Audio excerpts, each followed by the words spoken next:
Welcome to the 2018 Scotties Tournament of Hearts. We are still in beautiful Victoria, BC at the Victoria Curling Rink, and we're joined for a 3-4 game with Terry Balanchuk and Melissa Saligo. We saw an exciting match earlier today, and now we're bringing you the 3-4 matchup, which exactly what does that mean for these teams here? What that means, Emily, is that the loser is unfortunately eliminated, but the winner goes on to the semifinal game tomorrow morning at 11 a.m.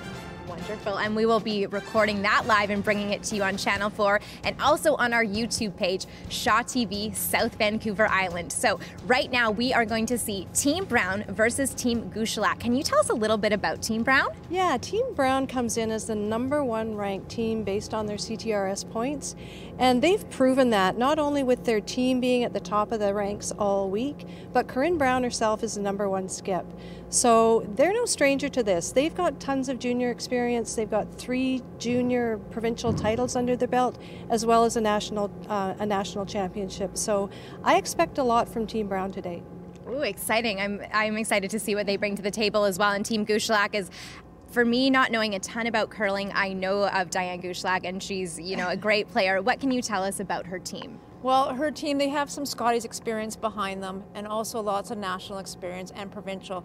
They won the bronze in 2016, the silver last year. I guarantee you they're going for gold, and they've been working really, really hard this year. So they need to bring a great game today and try and move forward in this weekend, and you know that they're going to do their best. Excellent. Well, we're excited. I think the players are coming out now.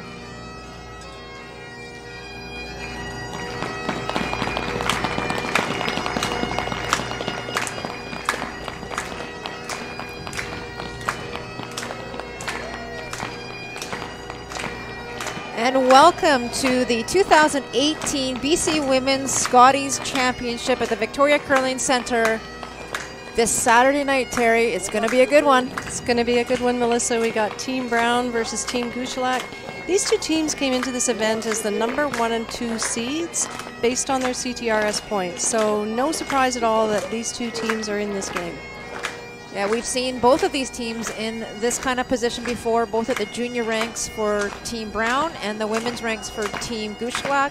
As we mentioned, both of them have been in finals, many playoff games, and this is a 3-4 game. And you pointed out, Terry, unfortunately, the loser of this game is eliminated from the competition, but the winner will be going on to play in the semifinal tomorrow morning. Good evening, ladies and gentlemen. It's my pleasure to introduce tonight's teams. Representing Royal City Curling Club and Vancouver Curling Club, Team Gushulak.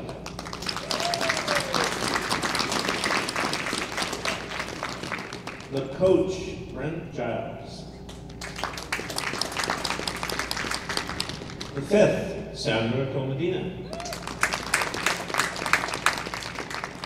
The lead, Ashley Sanderson.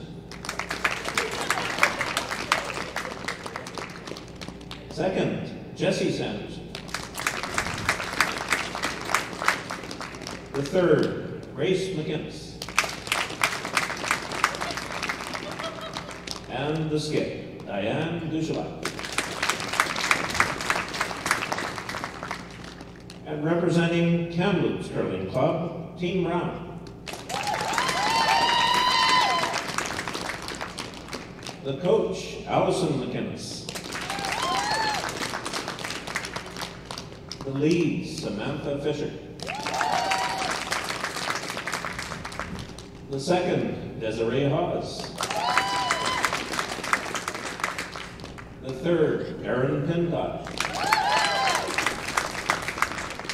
And the skip, Corrine Brown. Good luck, teams, and good curling. So there you have it, the two teams that will be competing in the 3-4 game, Team Brown versus Team Gushulak.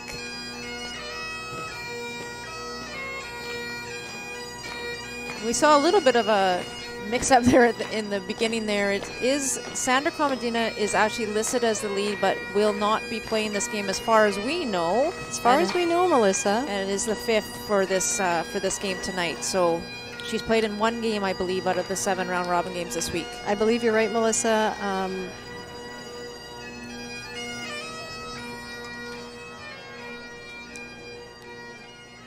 So the beauty of our sport, we wish each other good curling, and the ladies will be hitting the ice very shortly, and we'll head into N1. Terry, any predictions on what the first end might look like? Well, Melissa, I think we're probably going to see something very similar as to what we saw in the earlier game today, where the teams just come out, try and play a very defensive end, you know, just hit the rocks up and down and try and get a feel for the ice, settle the nerves. You know, we do know again, and we hate to point it out again, but the loser goes home tonight. So, you know, everybody wants to go into that game tomorrow morning, so settle down, get an end or two under their belt. And I think that's a really good point, is in the game that we did this morning, the 1-2 game, whether you won or whether you lost, you know you had a second chance. But here you don't. This is it. This is the winner goes on and the loser doesn't, as we said. So it might be a little bit more of a defensive game. We'll have to see. I know that both teams like lots of rocks in play, but with it being a playoff game, the only sheet out there, got your TV on, everything going on, there just might be some changes to the original game plan at the beginning of the game. Right, Melissa. And, you know, as you pointed out, both of these teams have been at this position before. They're not new to these playoff games. They know how to come and play under pressure, and I'm really excited for this game. I think we're in for a good one.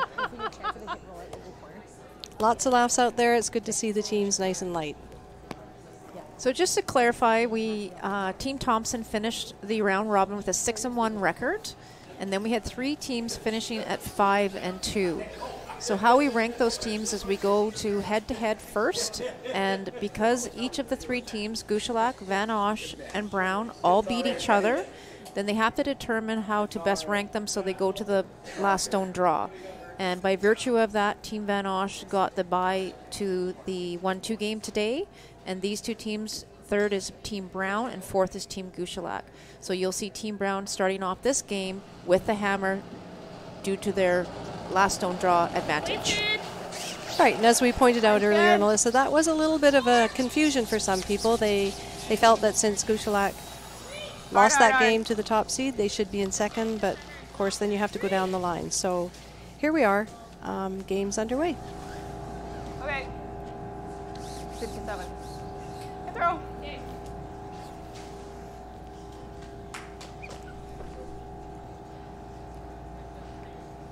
So first rock there by Ashley Sanderson for Team Gushulak. Just comes up a little bit short, nice tight guard. And Team Corrine Brown is not even going anywhere near it. They're going to throw to the wings. 6-7. Because of course they cannot remove that stone, Line's Melissa. good. It's not. Have a look. It's not in the house, so playing the four-guard freeze guard zone, they cannot remove that rock until the 4th rock is in play. 14-4. Good shot, Sammy. Good sweep, guys. Good job.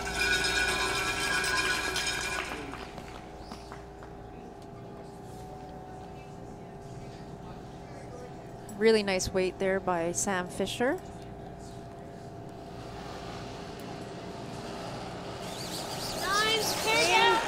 The goal for Team Brown right now is to take the play away from the center line. They want to keep it wide open.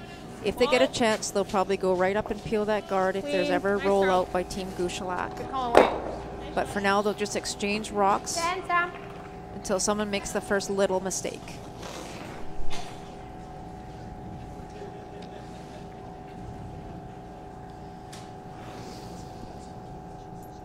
So these 2 teams met in draw 6 this week, Terry.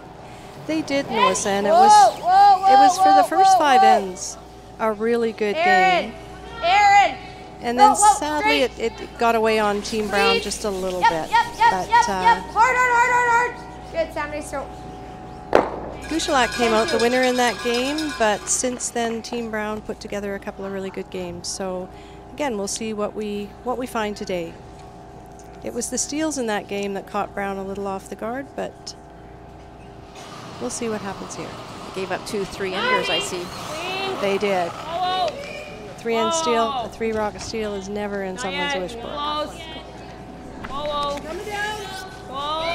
Whoa.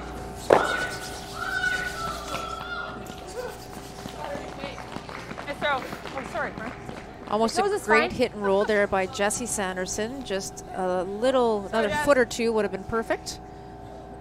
But it's wide open for Corrine Brown, and this is Desiree Hawes. Whoa, whoa, whoa, whoa, whoa, whoa, whoa, whoa. Aaron. Desiree's the new player on this team for Corrine Yep, Brown yep, this year. straight, The rest straight, of the girls have played together for quite Hard. some time. Okay, good throw. Sorry, Des, bad line call. 9-8. Good throw, Des.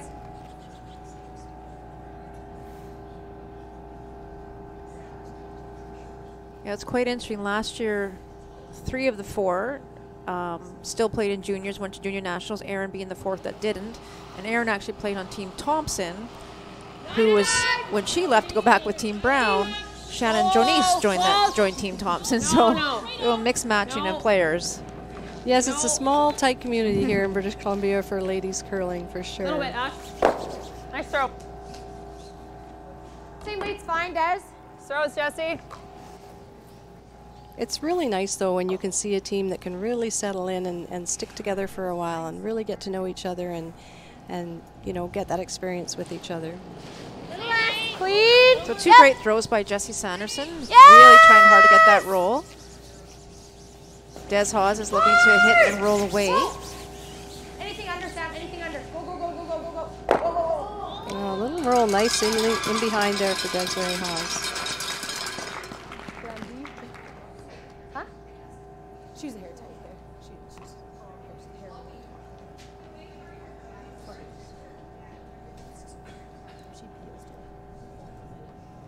Not sure if Diane's looking for the run back here, Melissa, or if you think she can see part of that. I think she might be going for the run back. I think we could maybe see just a tiny bit. If they pick it, then Team Brown will just walk right up and peel the guard. So I think they're trying for the run back. And it really over curled on Grace. Make sure 6-7. So this sets up a great opportunity for Corrine Brown here to split the house and set up her potential deuce.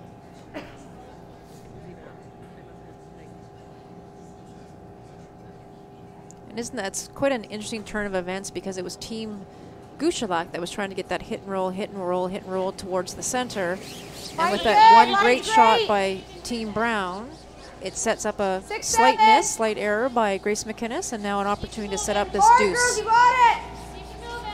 Hard, girls, you got it. Hard as it goes, hard. Do need to get it to the house. 16-4.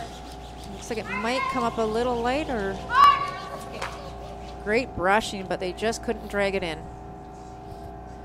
16-4.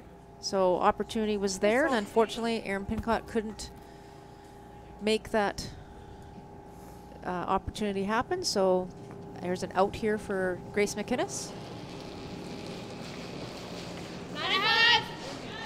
In case viewers were hearing all the last names, Grace McInnes is the sister of Alice McInnes, who coaches Team Brown.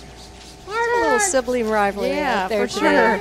sure. In our earlier game today, we saw the sisters playing together, and now we have them against each other.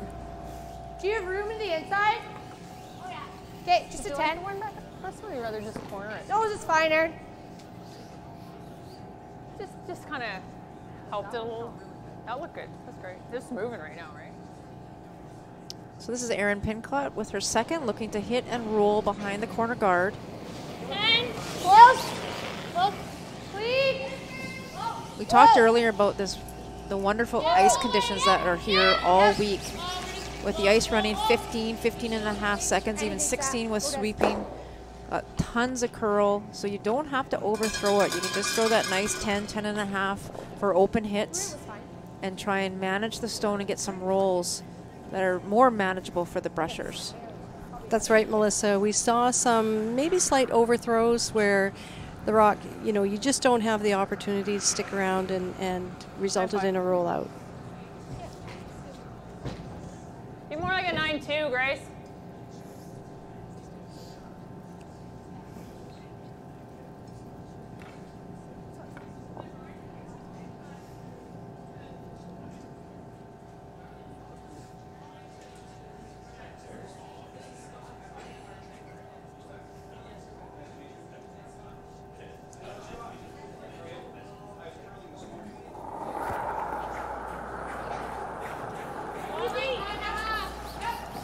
Hard.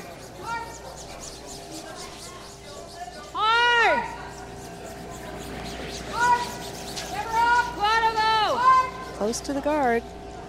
Wow, that one curled as well. So that's 2 out turns that have curled quite a lot more than I think Diane expected off of where the stands are. Yeah. So they'll have to keep their eye on that for I like sure. it. You can I heard finish it at Diane the say end. the You ice leave is it half moving open, quite a bit that's fine. so far tonight.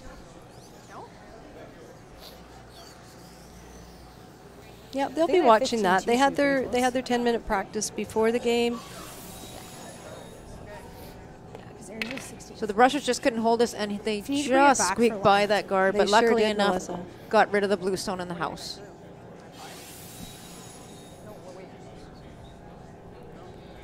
I forgot about the other set of sisters out there, Terry. We did. We've got Ashley and Jessie on the Gushulak team, the 2 sisters playing the front end. Real sister act out here today. There is. Felt hot.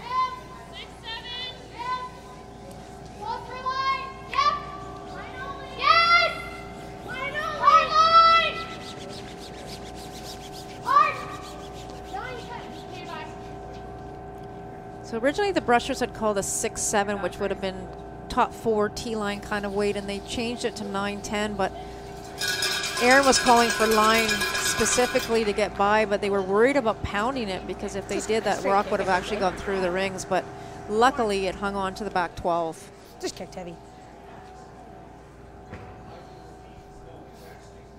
Take even a hair more. Yeah. It's back 12 and they were worried about the guard.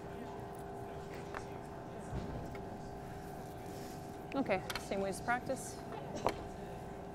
So here again, they're saying same weight as practice, so I feel like they're pretty confident with their draw weight.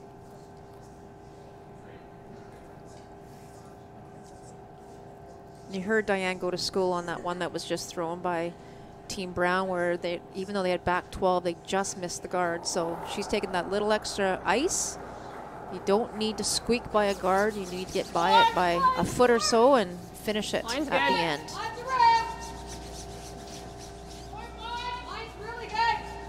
Hard line!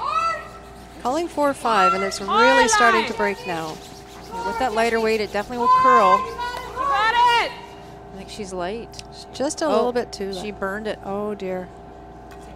I Now think. burning the stone, of course, is when one of the brushers accidentally touches the stone with their brush, and being the sport that we are, you always... Where would that have been, you think? So just watch it here, Terry. I think they would have been close. They called 4-5, as you said, which would have been top 12, top 8. Jesse Sanderson there, closest to the rock, Or not enough weight? and she knew right away that she burned it. Just the handle just must have touched over Yeah. top there. And as you say, being the sportsmanship kind of sport we are, she kicks it right off. So an open draw here, big break for Corrine Brown, draw for 2 in the opening end of the 3-4 game of the 2018 BC Women's Scotties. Not at all what we predicted, Melissa, but resulting in a nice end here for the Brown team.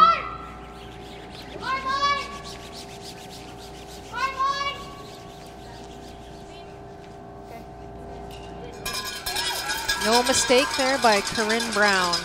Great shot, great Where's brush. that weight on my first one?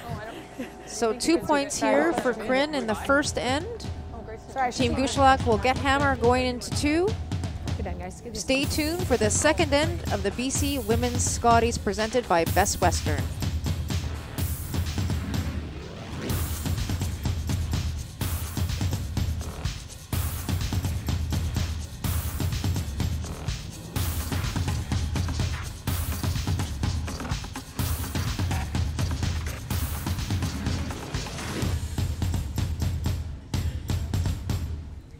And we're back, just waiting for the 2 teams, having a quick break between ends.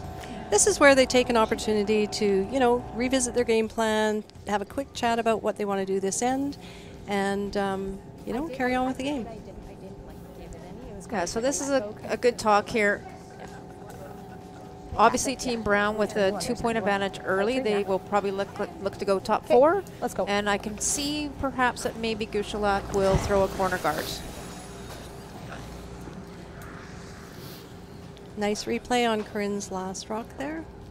I think that's her Oh, that's first their first one. Yeah. Yeah, absolutely. And they communicated it the whole way down. They knew it was heavy, but they really wanted to get by the guard, and they were successful. It did go back 12.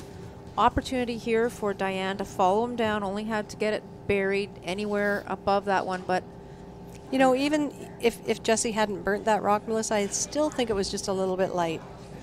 And no mistake for Corrine Brown on her second. Gets the draw, gets the 2 points, and off to the second end, and we're off and running. Line's good. Room right now. Room right now. Line's fine. Line's fine. Hard then. Hard then. They're calling 3-4, so it should be tight to the house. Calling 3-4, but I think it's actually only a 2. So Yeah. 17-5. seen a couple sweeping calls so far, just with weight judgment, and maybe the weight's coming off the rocks a little bit faster than what the players are seeing right now, Terry. Yeah, a little bit different conditions out there today. They've got a few more people in the stands, and you know, that can affect your ice conditions a little bit for sure. Let it work. Lots of room right now. Easy, let it work. There it goes. So Ashley Sanderson throwing the out turn, come around, trying to bury behind that blue-brown stone. Hard, you got it. Line's awesome. This is coming in really nice. Right in. 55. Good sweep. 55. It's not in. Just wrapping around this side looked easier. So again, I think that surprised them a little bit, Terry. It looked like it was going to make the rings, and it didn't. It just comes up slightly short. But it does force Team Brown to go to the other side. So this is a new path. We haven't seen this path or this side of the ice very much so far. Tight. Where? 6, 5. Hard line. 5. Now they're calling 5-6, Hard so that line! should be well in. Hard line. Really hard line. Really hard. This isn't a 5-6 either. It's Not coming up even light. close. We'll try and get a couple times here, maybe, Terry. Yeah, I think I'm going to do that. Either the rocks are starting to just die a little bit, or they're just getting fooled in those paths. Get a time on this one and see what the actual hog-to-hog on the rock is. And we have to remember that with the amount of curl out there right now, you do have to throw that extra foot or two of weight, because once it starts making its break, the weight's gonna come off very quickly. Room. There it goes. Yep. Yeah, you hear Diane say, "Here it goes," and that's when it hits that break point. You gotta go. Hard. Go. Hard. Wow, it's really curling on that side of the sheet. On the fan side, it's really busting off there. So that was a 14.5, and I would say that was probably top 4, top 12, or top button weight. But you can just see it make its movement, Terry, and once it starts to move, the sweepers really can't do a lot about it. Yeah, and Diane's calling out that break point. You'll hear her say, "Here it goes." Once it hits that break point, you've got to sweep hard. So the goal in this kind of ice is to try and keep that rock as straight as possible for as long as possible, and then manage it once it hits the break point. Yes.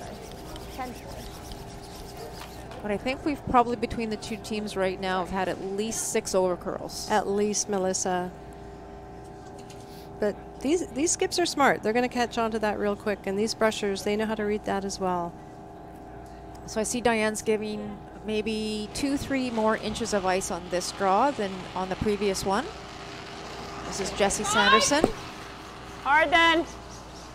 Got room right now. Line's really good. Line's good. Line's really good. Well, So 6-7 should be top 4, top button. Hard line.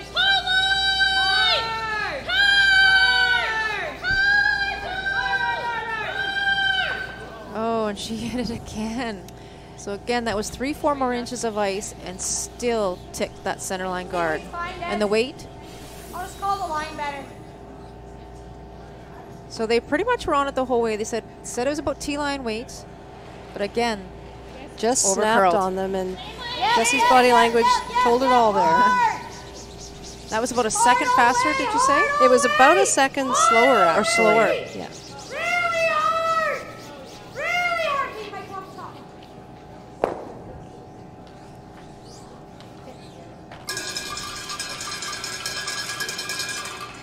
Okay, let's see where Diane puts the broom down for this one. I should have called it So even with that hit weight, they still can't hold the line there.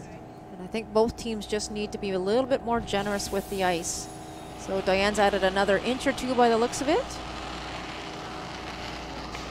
Same. Well done. Hard. Yep. But I don't think she was actually out to the broom this time. It looked like maybe a little tight. Well, it looked like it was curling early. So Yeah, I have it to did. agree with you there, Melissa. I think you're right, Terry. I don't think she quite got out there, so it is going to curl early, and also it doesn't have the weight. No. The size is definitely a little different than we saw I think earlier it's quite today. a bit different than what we saw this morning. And Wrap. I think if I was Corrine, I'd kind of be wanting to go to Make the sure other you're side. positive here. Aaron.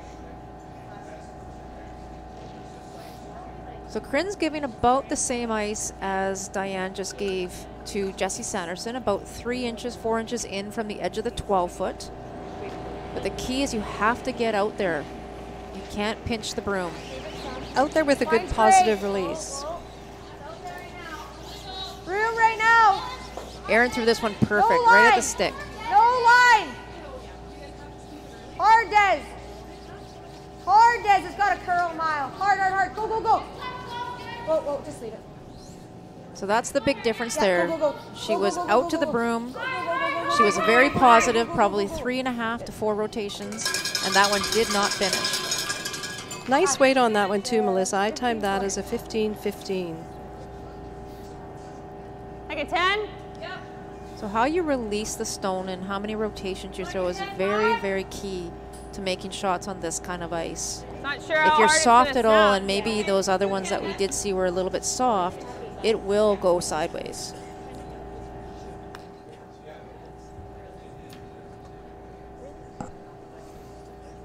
So now she's looking for just a nice control hit.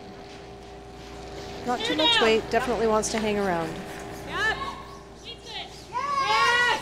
Whoa. Whoa. No, no, no, no, no. Roll away. Okay, roll away. Yep. Yep. Yep. Yep. Yep. Hard. Nice throw. Nose isn't the end of the world. 10.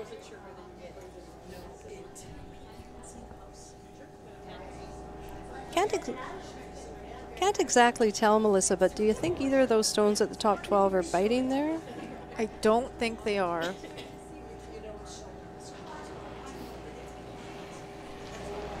Solid Yep. Yep. So this is Aaron's second, throwing about a 10-second hit, trying to get the hit and roll behind those 4 rocks just outside the rings. Whoa. Whoa. Whoa. Whoa. Roll it back. Yeah, we heard Corinne say that the nose wasn't bad there, Melissa. I think she's thinking that that's better than getting just a little bit of a roll, or? Yeah, she wants to keep the force alive, obviously. She keeps her rocks far apart and doesn't give Team Gushulak an opportunity. If they keep line 2, then they'll be forced to draw against those 2 for their singles. So Diane is aware of that and she really wants to get this hit and roll, try and set herself up for a deuce here in the second.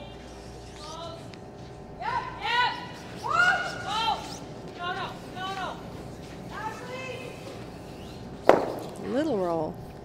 Yeah, I don't know how excited I'd be to try and draw that 4-foot on my last shot. No, I have more than that. Not with what we've seen thus far in terms of just grabbing the, throwing it the right way in the right ice conditions at the right weight. This ice has been terrific all week. Cody Hall, Mike Merklinger have done a tremendous job. And again, maybe we're just getting a little full too. It's not really that different based on the times that you're getting. It's just how you throw the rock.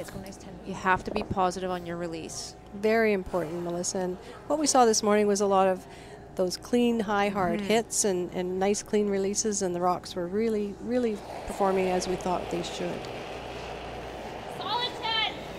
So Corinne has a nice extension on her throws usually, so her rocks will run nice and straight Whoa. for a while. Whoa. Des! Des, go! Des, go! Go, go, go! Go, go, go! It's a pretty good result. Would love to have let that roll another 4 or 5 inches, but great shot.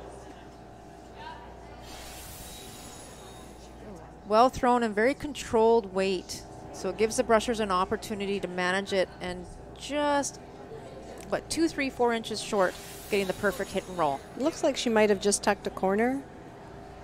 Not sure if Diane has all of it or not. Not sure what it's going to do when you get close to the center. 10. Roll away. Yeah, we just hear Diane's comment. They're just not sure what it's going to do when it gets to the center. So they're really not confident about that path.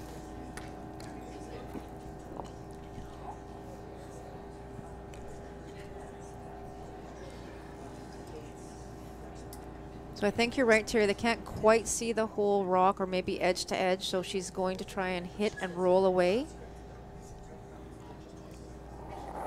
Nose isn't horrible either. It looks like they could be shot if they nose it. Hard! Hard!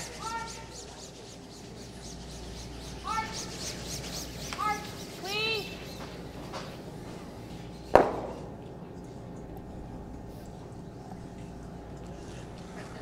So that rolled a bit too far. It is second shot. Sure. But I don't think Team Brown We're is rolling, it's going good. to leave it there. Do you like 9.5 out here? Or like, yeah, like 9.8? If we're rolling big, might as well roll under.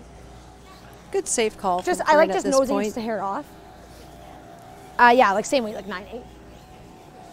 First end, third end, fifth end, Stay seventh end. If close, you guys. are whatever end, doesn't matter. If you have 2-point lead, you don't leave an opposition stone there unless you have to steal. The old Just like a adage, nose, just they're a not hair. in there, they can't score. Pretty much. I like it. Remember that when you go into playdowns. I will try really hard to remember that.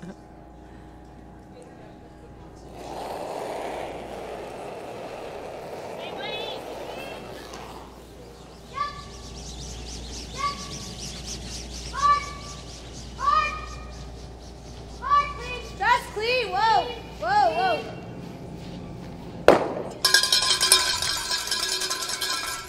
So Team Brown sitting 2. It looks like Diane is going to draw to the forefoot for her single point. Oh, she's taking lots of ice here, Melissa. She's taking even a couple more inches than she gave the rest of her teammates, so that's a good Grace, thing. It's not going to hurt.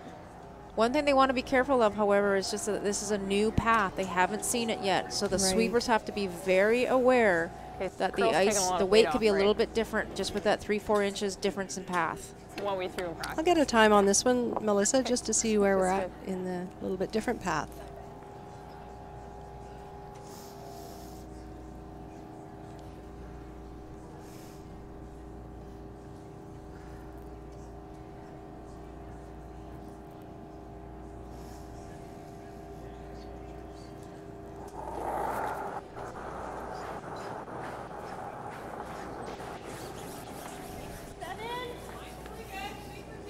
Mine's fine. Sweepers are calling 7. It's a great sign. Curling now. Yeah, 7's good. Looks like a fabulous throw by Diane Gushulak to the forefoot. Really nice draw. 15 seconds, perfect. So after 2 ends of play, it's 2-1 Team Brown leading with Hammer going into the third. And please stay tuned for more from Victoria, BC and the 2018 BC Scotties.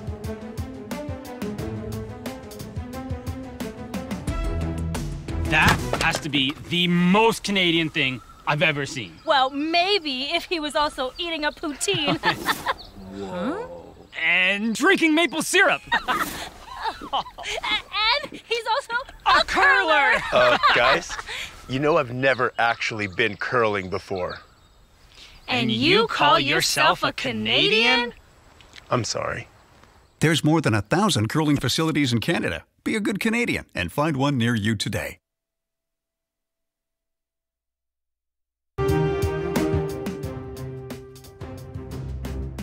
Hits and rolls away. Just a So, little too far.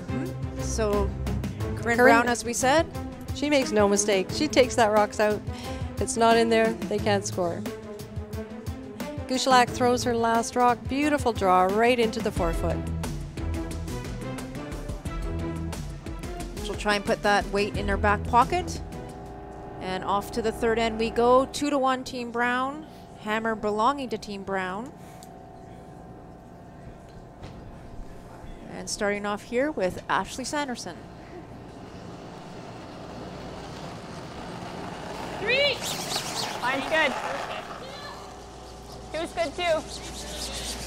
See what kind of finish we have coming into the forefoot coming this way, Melissa, whether they're going to be facing the same kind of hard finish and pulling that weight off like we saw in the previous end. So I'm just watching this rock come down and you can just see it on the monitor there. It's actually quite a bit less rotation, I think, and that's why we're seeing a little bit more finish on Ashley and maybe even Jesse's rocks. Just that less rotation means it's going to bust harder. So we'll keep an eye on that because you really need to be positive, as we've mentioned a couple of times.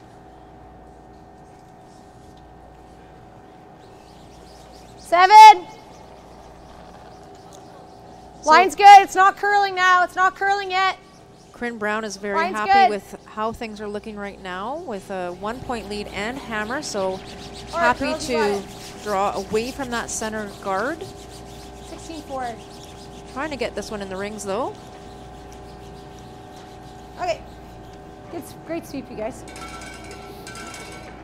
Good corner guard she can use later on in the end.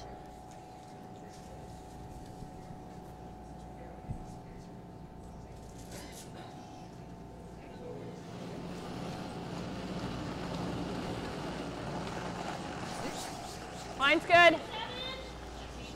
Lots of room right Just now. see how Lots much of room. ice they have to take to get around that center guard. Lots of room. Almost edge of 12. Just started now. There it goes. So she's got a little bit of extra weight on this one by the sounds of it. Watching that rotation, as you mentioned, Melissa, it just doesn't have that same kind of maybe 3.5 rotations as it comes down the ice. So it gets fully buried but slips behind back button. One of the most dangerous places to be is the back button. You think button, yay. Yeah. Back button, not so good. Lots of room, lots of room. No line right now. No line right now. Aaron, go. Aaron, go. Hard then. Hard, you gotta go. Hard, you gotta go. Really hard, Aaron. So she's saying hard Aaron here now, trying keep to really going, manage keep that going, stone keep and going. encourage Keep the it going. curl as she brings it Hard on into the Des, hard on house. the red, hard on the red. Go, Des, go. Go, go, go, go, go, go, go. What a great shot by Sam. 13-9. Right on top. They knew it was a 9-10, but they needed to wait for a curl, so they tried to help it and manage it, and it's just it ends up to be a perfect shot. This is Jessie Sanderson trying to follow down that brown stone. Do it. Line's good. Prefer to get to the face of it. If they move it a little bit, that's okay too. Got lots of room right now. Here it comes. Line's great. Yeah, hard line. There's the break. Hard line. Tap, hard. Harder. Oh dear. It's fine. It's fine. Yeah, I don't know where it was. Gracie, okay? Oh, that's Grace McInnes who had a trip. Had a trip, and as a true pro, she did not burn the rock. Whatever you do when you fall, don't burn the stone. Was it that far? The moving stone. We're going to have a replay of that, and Grace is not going to want to see this, however. They were pounding it so hard, she forgot about that blue stone on the left. And Whoa. Oh. Geez, that looked like it hurt. Oh, Grace, you're a trooper. Oh, Grace. I'd almost give her a 10 out of 10 I on that think I'd one. give her a solid 10. Yeah, that was perfect. Very easy to do as a sweeper, though. You're so busy sweeping that rock, and you tend to forget about the ones that might be out in front. It did look like it hurt a bit, though. She's still smiling. That's good. Really hard. Really hard. This one's curling early on Des. Whoa. Whoa, just gets by. Great what sweeping. A shot. That is a peach. Team shot. Threw it really well. No big deal. That's a great shot. Just squeaked by that guard. Yeah. Good brushing Right leg by forward. Aaron and Sam, and avoids the back one. That couldn't be in a better place. Nicely done. Brushing is such a big part of this game now, and these girls are all so fit. They all take this very, very seriously, and they, you know, you're going to see these girls in the gym working out all year long. Board. Yep. So throwing board weight, you can see a piece of that blue stone. They selected board weight so they could try and save their shooter. I'm not sure this one's going to get by, though. Okay, that's fine.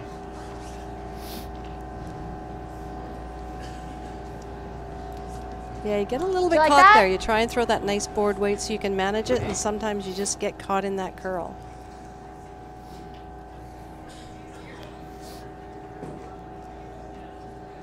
So Corrine Brown Like has Ben, hammer closer, here, this one's looking great. to try and split at least 2 of these stones. It will likely leave Diane Gushulak with some sort of double. Either They're on a red this one. catcher back there too, Melissa. They do. Goal 1 is to Just spread here, your rocks guys, far come over. apart. Have a look. And you know Diane definitely doesn't want to give up 3 here, but she would, you know, at this point be okay giving up a deuce. Right back. Gonna take that one right back if they can. Hard Sam. Go, go, go, go, go, go, go, go, go, go, go, go, go, go. It's in a pretty good spot.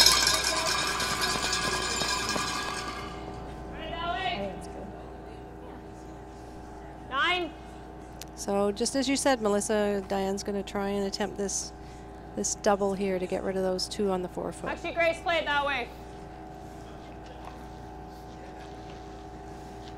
So she's trying to hit it slightly high side, Terry, to try and catch the second blue stone and also save her shooter. If she hits maybe 3/4, in a perfect world, she would also avoid hitting that red stone at the back. The red 12. one at the back, yeah, that one would just go over top.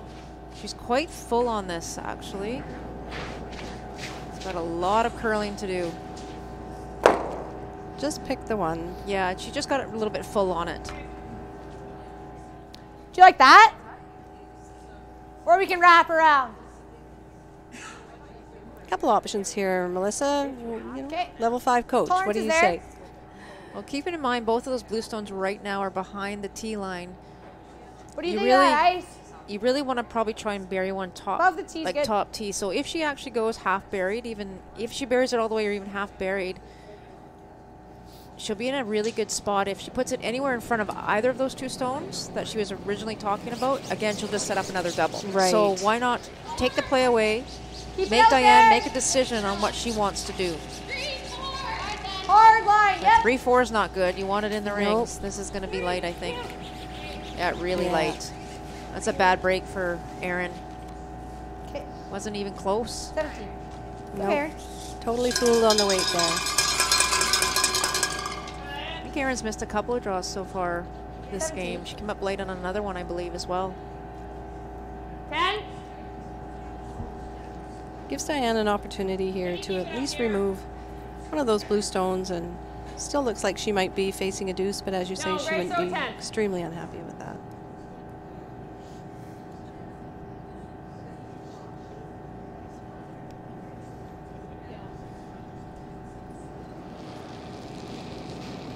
You're down. Down. Harder down. Hard. So she's looking for a 10. Hard. It's down weight. It will over curl, and this one looks like it's over curling. Starting to go now. Hard. That's another over curl. Again, on the same side, Terry, it's Yeah. always that out-turn side Going away. going away. Looked like pretty nice weight. I didn't get a time on it, but I think that should be looked pretty like close. a nice control weight. Give you there. I mean, just look at the amount of ice that Corrine is giving to Erin for this draw.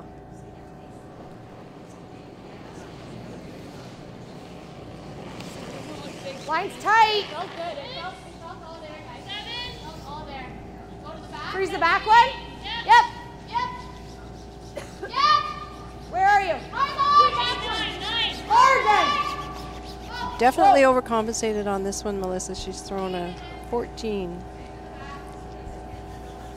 She does have the beauty of coming down to that red one in the back. Yeah, so she got a little bit lucky there. That's not exactly where they wanted it, obviously, but ended up to be a good result. Not quite good enough. Line up the double On both just in sides. case we're that hard. It's okay. 14-2, I think. Ideally, Diane would like to hit and roll towards that center, try and group those stones a little bit more. Yeah, no, try to flip roll over the other one. Rock first. Yeah, by just hitting and sitting right there, she's pretty much conceding a deuce to Corrine.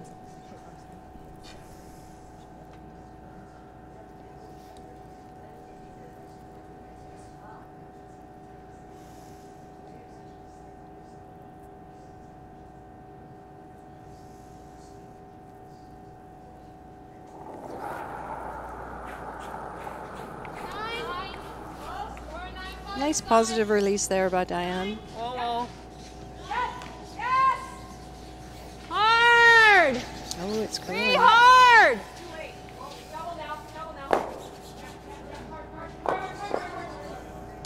Great call by Great Grace call. McInnes. She knew she was a little full. Lost that. That rock wasn't there. They weren't on it. They weren't in a panic early, but it actually ended up curling too much. So she Yeah, not full. She just yeah, curled for sure. exactly So right. she left it and tried to go for the double and ended up in a really good result.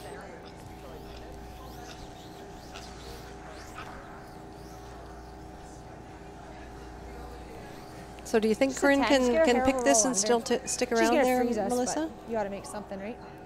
She can either nose it and get rid of everything that's back there, which includes her own, or if she picks it, she could potentially pick it, but I don't think she's playing that.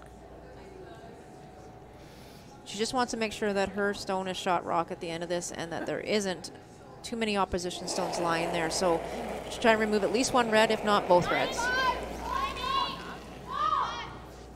Right off. Doesn't want to jam it either, Terry.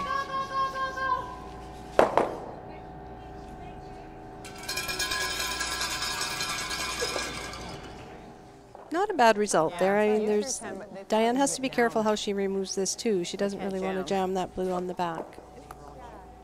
What a turn of events. It was an opportunity at one point that Team Brown was looking at line 3. And here we are that after this shot, Diane could be potentially line 2 and forcing Team Brown to have to draw for their single. Right. It's always interesting to see how maybe just one missed shot, that just don't draw of anything errands with that came jam. up short, how that can really turn the end 9 around. each side of 10.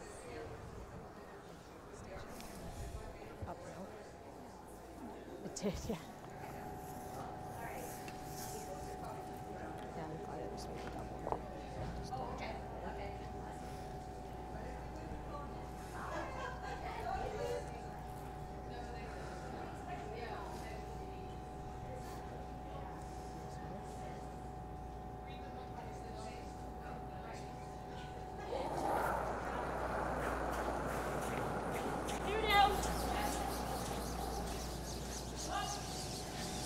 Okay, go the other way Sweeping then. this early.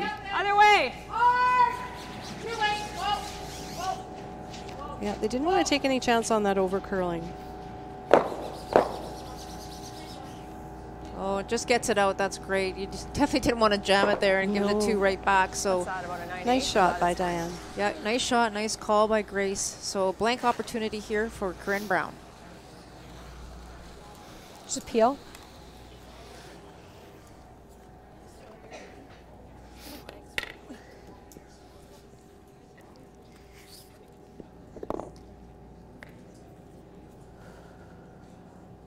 You heard Corrine, she's going to throw a peel weight. Try and remove that stone and her own. Whoa. That's good definitely peel. peel. I'd have to get a time on Hard those out, later. Sam. Hard out, Sam. Go, go. I think she's nosed it. We saw that in the earlier game today too, a blank attempt, and unfortunately noses it. So we get 1 point for Team Brown, and they get retain their 2-point lead going into the 4th.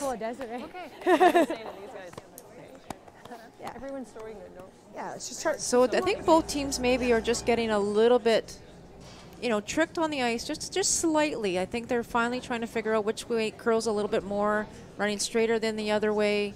So they're just trying to work out the kinks right now, but Team Brown had opportunities that end. Team Gushulak fought back, fought back, fought back. So 3-1 after 3 ends. We're going to throw down to Emily on ice level. Thanks so much, you guys. I am here with the lovely Lena West, Curling Canada Governor, and you got to make a really exciting announcement that the Scotties Tournament of Hearts, the Canadian Women's Curling Championships, that's a mouthful, is taking place in Penticton for 2018. Yes, the winning team this week will have an opportunity to be at Penticton from January 27th to February 4th. And it's an opportunity for Team BC to be the home team at the Nationals. That's so exciting. What do you think that we can expect to see in Penticton? The event is going to be bigger than ever. We will have teams that you will be familiar with from provinces and territories. Team Canada will now be represented by Michelle Englot from Manitoba, as well as we will have a wild card team, the first ever. In addition to that, we know we're going to have great curling. I'm so excited, and I'm sure people at home are wondering, where can they get tickets? Oh my goodness. Go to the curling.ca website. All our championships are there, in addition to getting your ticket online. Wonderful. Now let's go head back to the game. Thank you. Oh, it's going to be exciting, Terry. BC will be sending a representative to Penticton at the end of this month, and I can't believe it's in our own province. Really exciting to have it right here in our own province. It gives all of us here in British Columbia a great opportunity to go watch some of this great curling. A national event, nothing better. Absolutely. Mine's really good. Well, this is pretty good. Yeah, this is okay. So here we are back at the 2018 BC Scotties in the 3-4 game. We have Team Gushulak versus Team Brown. Team Brown with a slight edge, 3-1. And hammer belongs to Team Gushulak. So far through this game, Melissa, the percentages are pretty darn close. Overall, Team Brown sitting at 83% and Team Gushulak at 79%. Draws hits pretty close, pretty close. Draws 70% for Gushulak, 77% for Brown. So, and I think that's where we've seen most of the struggle, Terry, is on draw weight right now. We've seen a couple heavy, we've seen a couple light. So just trying to find that perfect medium right in the middle there.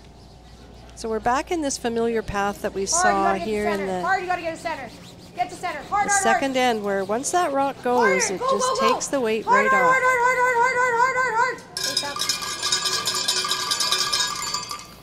So good pair by Sam Fisher. First one went top 4, corner guard by Diane's team, and now the high center. They would have liked that a little bit closer for sure. Nice throw, Sammy. Just I like the board. Your throws are really nice. And if this guard was tighter, Terry, they would have actually probably elected to go around the corner that they just threw. But because it's so high, it's almost like it's not there on ice that curls this much. So they're going to throw the board weight, and try and get the hit and roll. That's right, Melissa. And this is where the rock might be in your sights, but you just have to ignore it and throw to the broom. Get down. Hard. Gotta go. Hard.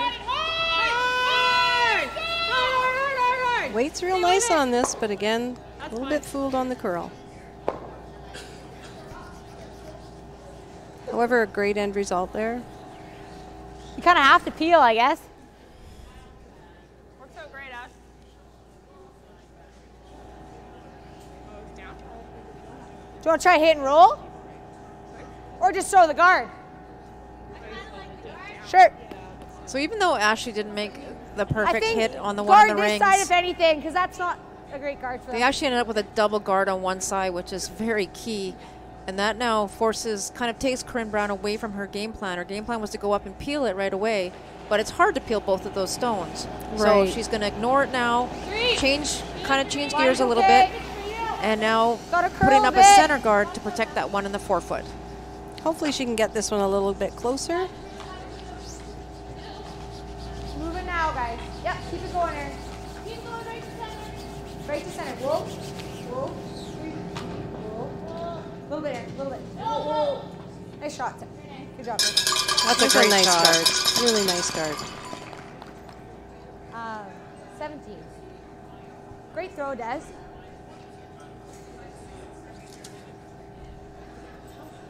Try that. Des. she throw peel. Pardon? Yeah. So Diane attempting the run back double here.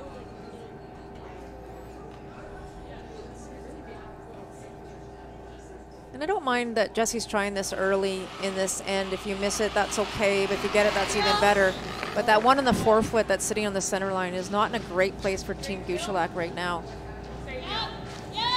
Looks like she's just going to peel the one here, Melissa. Throw. Same thing, Des. Hair higher's not terrible. Just kind of here's good. So Corinne's going to be happy to keep putting this back and hopefully waste a few rocks for Gushulak if she can't get that nice run back double. Yeah, she'd be really happy in this all-important fourth end, this even end, is to force Team Gushulak to have to take a single here. In, bit wider. Same weight. Bit wider. Calling it a little bit wider, so Erin trying to help it over. Whoa, a little higher, a little higher. Yep. Whoa, whoa, whoa, whoa, whoa, whoa, whoa, sit. Whoa, whoa. A little bit there. No. Sit. Good, Des. Nice throw. Nice guard. One more try. This kind of ice too, Terry, it's not always that easy to put on a perfect guard. No, it's especially this path we've seen when we saw on the second end.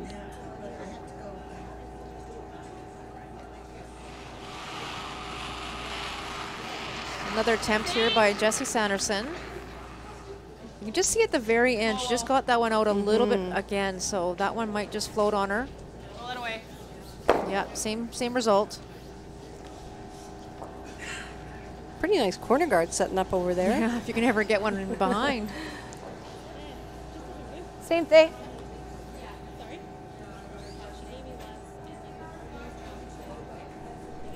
You'll notice too that all the players out here use exactly the same brush head. After all the issues around the brushing in the last couple of years, they've come down to the fact that all the players have to use the same type of brush head.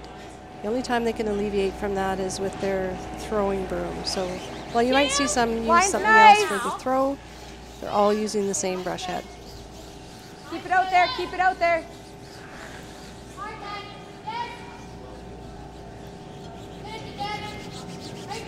Hard, Des, you gotta go, Des, you gotta go. Hard, Des, you gotta go. Hard, hard, hard, hard, hard. Go, We'll finish this one over to center line. Go, go, go, go, go, go, go, go, go. Didn't get to center, so it is exposed for Team Gushulak. She's got a good piece of it anyway. Guard's pretty high. Just as you talked about, Melissa, that with that guard being as high as it is, they can throw that nice board weight.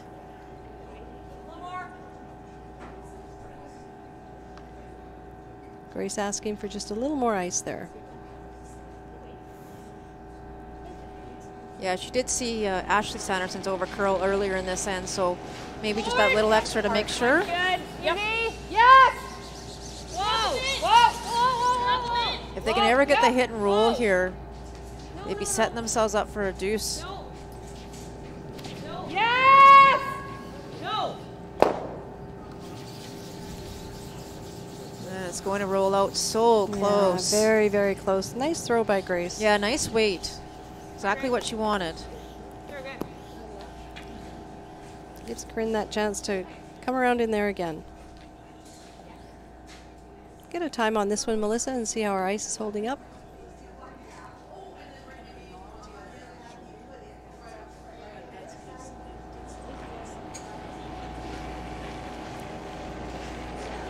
Whoa. Line's great. Spin around. Spin around. Line's good. Line's great. It's got a curl. It's got a curl, Des. Okay, well, you've got to bury it. Yeah, go. Go. Yeah, finish. Whoa, whoa, whoa, whoa, whoa. Okay.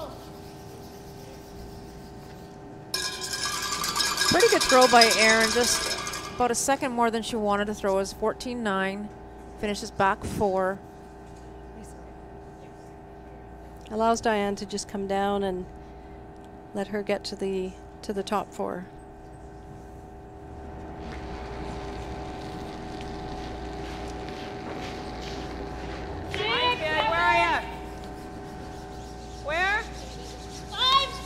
right now. Hard. Lots. They're calling 5, but they're saying lots of room. Yep. Line's really good. Hard then. Hard. Right back. Line's really good. Go, go, go. You got it. Hard. Go, go, go, go. Go further. Okay, sweet. Good job. So let's just talk about that one for a second, Terry. You saw what happened there. They called about a 5-6, and you think that that was going to be enough weight.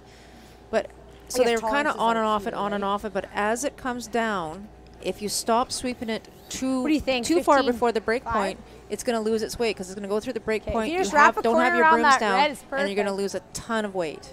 And that's exactly what happened there. So the key there is sweep it for straight early, Melissa, and let it get through the break point, and then just manage the stone in. Maybe it's just so great opportunity here for Team Brown to sink another one in their top 4. It's really putting the pressure on Team Gushulak out here today. Not sure how much you can see of that red stone that was just thrown by Grace, so there might be an opportunity there for Diane to use it if she needs to. Give it a little tap.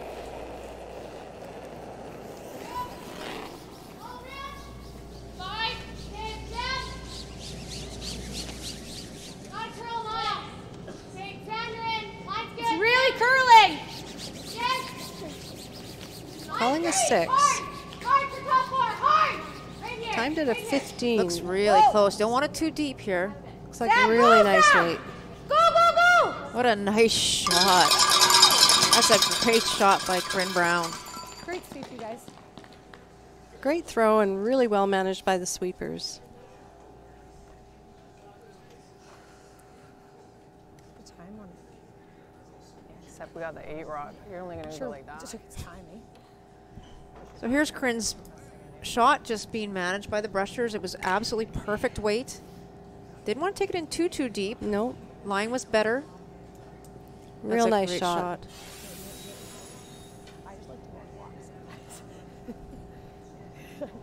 It's really about throwing to your brushers, isn't it, Melissa? You don't want to just throw it there all by yourself. Definitely. Brushers have so much impact on a rock path now that you want to be able to let them do all the work, really. Just throw it close. Right, right. And, you know, you can always just blame your brushers if it doesn't get there perfectly, right? Oh, is that what you do? Holy crap, I can't see that.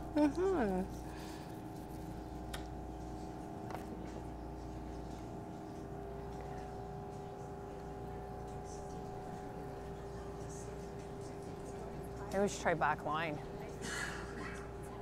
What? Back line. Just to get some movement. We're going to throw back line. Bring it in. Look like a lot. So is she trying to chip that out, Melissa? I'm really glad Diane's coming back down to have this conversation with Grace. Can't even see that rock, so. Can't even see the rock. Yeah, That's they an thought they could excellent see point. a piece, so they were originally going to throw kind of just freeze tap. Yeah, but not with the red rock there, right? So now they're maybe looking at back line here, to try and just push to it. touch. And pretty much hit what you can see of it past the red. It's almost fully buried, I think, Terry. It, you know, looking down the center line there, it's, if she can see anything, she can't see much. But keep in mind how much it does finish in from the hog line in. What do they say? Sometimes you just have to trust it. Okay. Let's try and get something for our last one. Back one. What a good point by Diane. She knows she's in a lot of trouble here right now. And that rock that was just thrown by Corrine Brown is the problem rock. So even if she can just push it to the side, just get it out of there and hopefully give herself a shot on her last one. So she's throwing about back 12, back line weight. You just have to feather that guard. Really close. Really close. Here it comes. Hard! Hard, Jackie! Hard! You won't. Yep. Yep. What a great shot. Nice shot. Very well thrown by Diane. Oh, nice. A little lighter maybe than she wanted to throw, but the line was so perfect. Need another 2-3 feet. Finishes right in there. Another 2-3 feet of weight would have been awesome. I think blue's line 1 and red is second. So Corrine Brown likely just throwing up a guard here.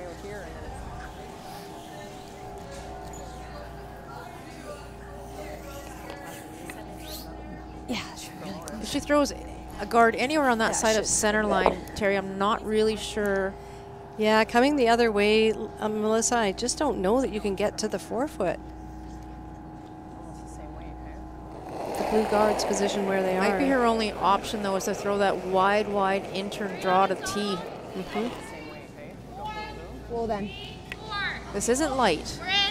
This guard doesn't need to be anywhere near the rings. But I think it's coming tight, if not to it. Wow. What's she trying to set up here?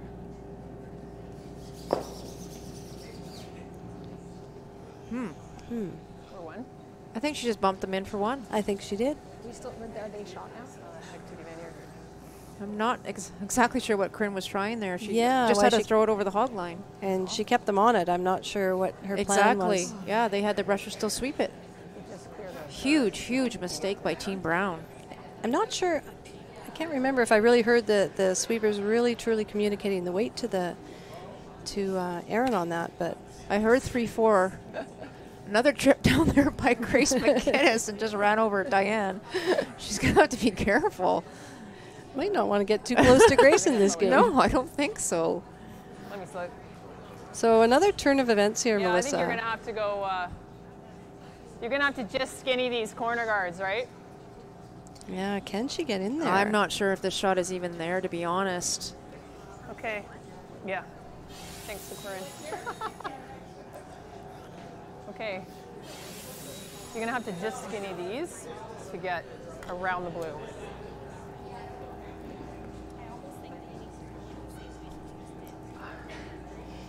So just chatting. Where would that have been on its own? You can hear Diane chatting. She has to feather those outside red Okay, guards. maybe not quite that much then. Keep Do you it think? straight as long gonna as try and possible. fly Delay the on break this. point, and then hope that you can sweep it by the one that's sitting top 8, the blue one top 8. This is a very, very difficult draw.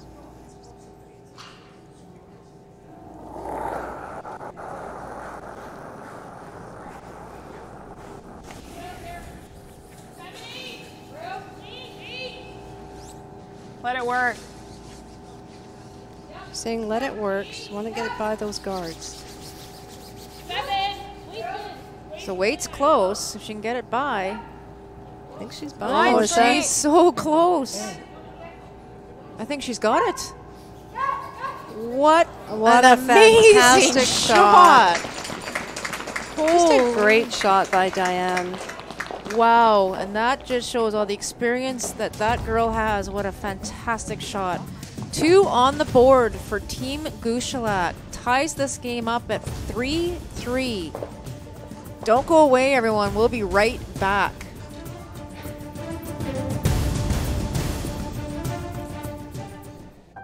When I grow up, I want to be a superhero. I want to be a firefighter. I want to graduate university. I don't know what I want to be. I want to be an archaeologist. I want to be a scientist. Pilot, coach, carpenter. I'm going to be a curling champion. Kids dream big. Your support will help them realize their dreams on and off the ice. We're going to have a look, Terry, at those last few shots of that previous end because it was a massive turn of events. Was a massive turn of events. It looked like Corrine was set up for a steal. Her last shot was supposed to be a guard and had them on it and came in heavy and consequently tapped her in for shot. She didn't even have to be anywhere near the rings, and they actually, as you said, had them still sweeping, and I'm not sure why, maybe just to change the angle, but this shot right here, what a game changer. No mistake, no mistake. What a great shot. That's worth a high five. And we talk a lot about momentum in the game, and honestly, that's the deflation for Team Brown. They had it all set up. They worked so hard. It was all ready to go. There was nowhere for Diane to go, and all of a sudden, she went from potentially giving up a steal to getting a deuce. Is fine. The skips deuce. A skips deuce. So we'll see how this end is played out. You know, Corrine might be a little bit deflated after that, but she's a trooper. She'll come back. Whoa. Yep. Hard. Okay, you're exposing. That's fine. Good throw, Sam. Really nice. So we've seen lots of rocks in play for the majority of this game. So first rock in for Team Gushulak went in the rings. I'm not surprised by that. Obviously take out by Team Brown, and there's a chance that this end might be pretty clean, just up and down the sheet, and simply almost to bank some time perhaps as well. Yeah, I think so, Melissa. I'm just having a look at the clocks here, and I see that Team Gushulak's at 20 minutes and Team Brown's at 25. So they want to keep an eye on that. 38 minutes thinking time, 2 timeouts. That time can evaporate real quick if you have to make some hard decisions. Whoa. Off! Desiree.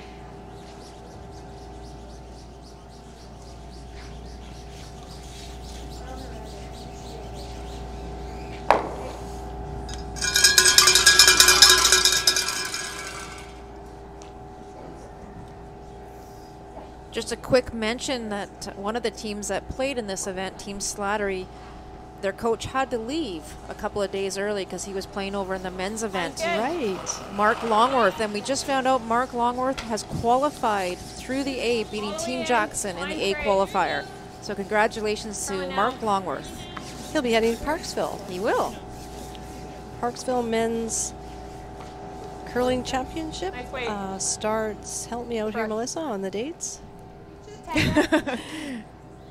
Early Late January. Yeah, January 30th, I think. Yeah, I think. Maybe? To February 4th. That sounds exactly right. There's lots going on. I believe that's the same week as the Scotties in Penticton. Yeah, just a little bit of curling going on in British Columbia this month. This weekend, the U18 is taking place all over the province, and of course the men's last 4 qualifiers being determined this weekend as well in Abbotsford. So pretty busy out there.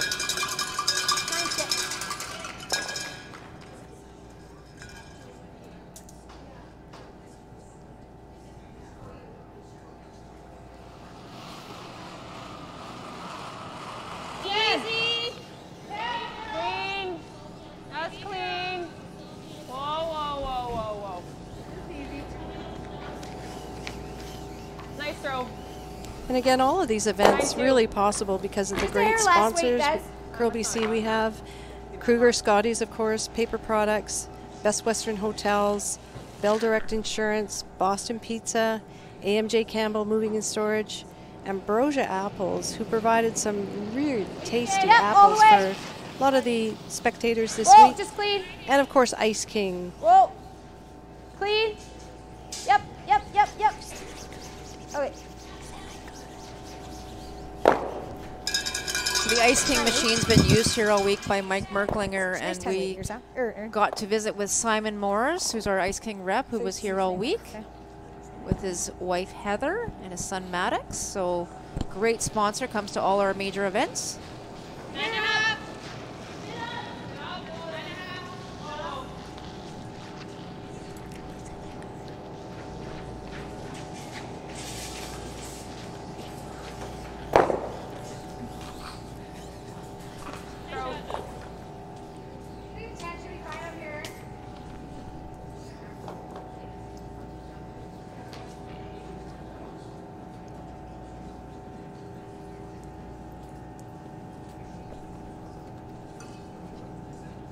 So pretty open end here in the 5th end, as we predicted. Just gives both teams a chance to maybe just take a quick breath.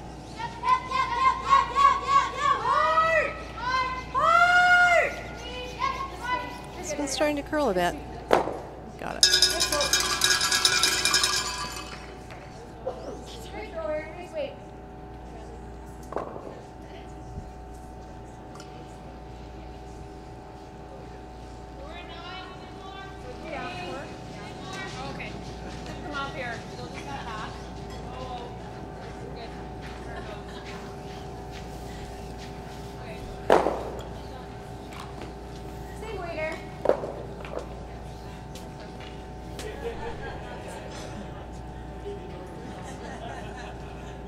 think the other thing this might do is up some percentages. As long as we can keep Grace on her feet, I think we're doing good. Yes. Lead. Whoa, whoa, whoa. Sam, hard. Sam, hard.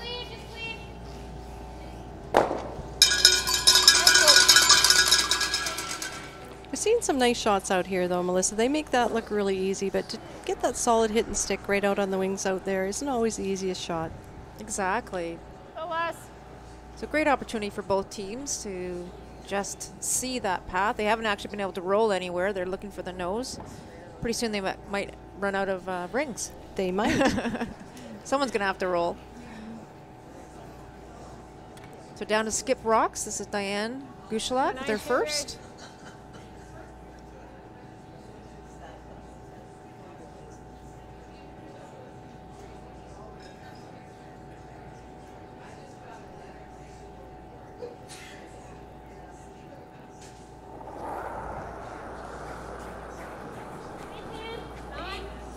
Easy. Want to go over it a bit.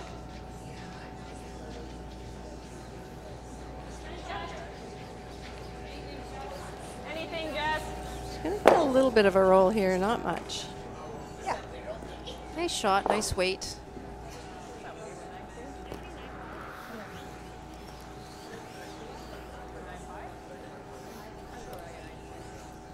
Both teams will take a 5-minute break after this end and get a chance to talk with their coaches.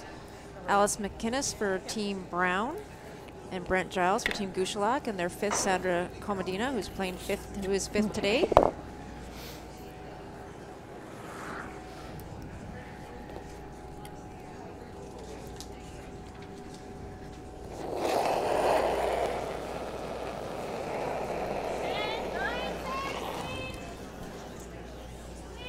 Whoa, it's got to curl a mile. Got to curl a mile.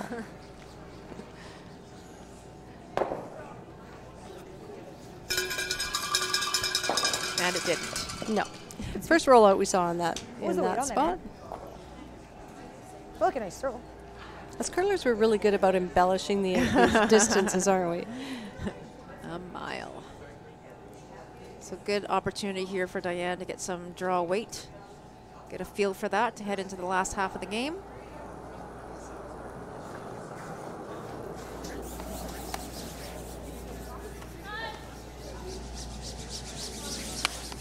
Sweepers are working hard on this one.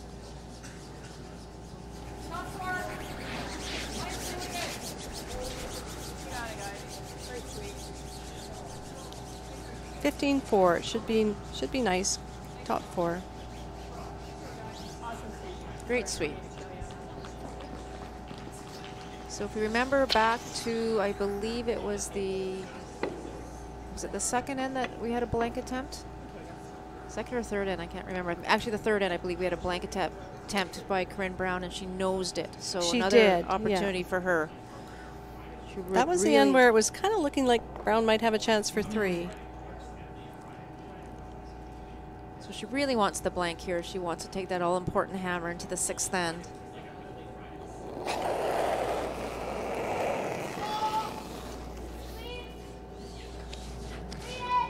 There's a good positive extension on those hits. No mistake. So we got a blank here in 5. So we stay at 3-3 for the 2018 BC Women's Scotties Championship. And we will be back for the last half of the game in a few minutes.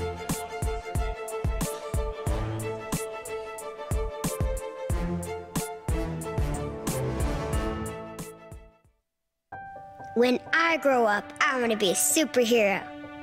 I want to be a firefighter. I want to graduate university. I don't know what I want to be. I want to be an archaeologist. I want to be a scientist. Pilot. Coach. Carpenter. I'm going to be a curling champion. Kids dream big. Your support will help them realize their dreams on and off the ice. Hi, we are here with Corrine Brown. Corrine, you are so young and handling yourself out there like a true pro. What does it take to lead your team?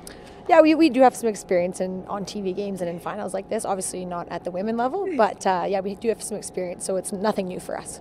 And Team Gushulak's really keeping you guys on your toes. You took the early lead. They came back the end of the fourth. That was so exciting to see their throw. So you guys are really neck and neck right now. What do you think is going to happen in the next part of the game? Any strategies? Well, I'm hoping we get to lots of points, that's for sure. But we knew it was going to be a really close game, and unfortunately I just missed my shot in 4, and she made an absolute pistol to get 2. So you can't really complain when she makes some really nice shots, and so we just got to sharpen up a little bit. Absolutely. It must be, really interesting seeing her, a veteran. She's played for so many years, and you're up against her. Your parents, your family must be really proud to see the level that you've come to at such a young age. Yeah, I definitely think so. We have a lot of respect for these women out here, and I actually was the 5th man for their team in one of the Scotties, so it was really interesting, and we're really good friends with them, and Allison is obviously Grace's sister, so we definitely have a close connection with them, but we're definitely happy to be here. Wonderful. Well, great job making it here so far, and all the best for the rest of the game. Thank you. Back to you ladies up in the booth. Well, what a great, she's a good speaker. She's been around the game for so long, Corrine Brown. Tie game after 3. She had her opportunities, but just a couple of misses there in the 3rd. Right, Melissa. In that 3rd end, she definitely had a chance. Missed draw by Erin. Definitely set up for 3 there, and her blank attempt comes up a nose. So looking back at the first 5, in the first end, Diane trying to bury one around the guard, and unfortunately it was burned and taken off. So opportunity presented itself for Team Brown to get their deuce, and they made no mistake.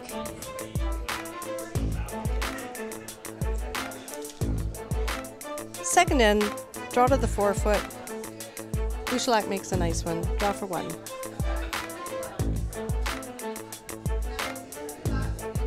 Oh, that was the highlight of the 3rd end with that amazing fall by Grace McInnes. However, didn't burn it.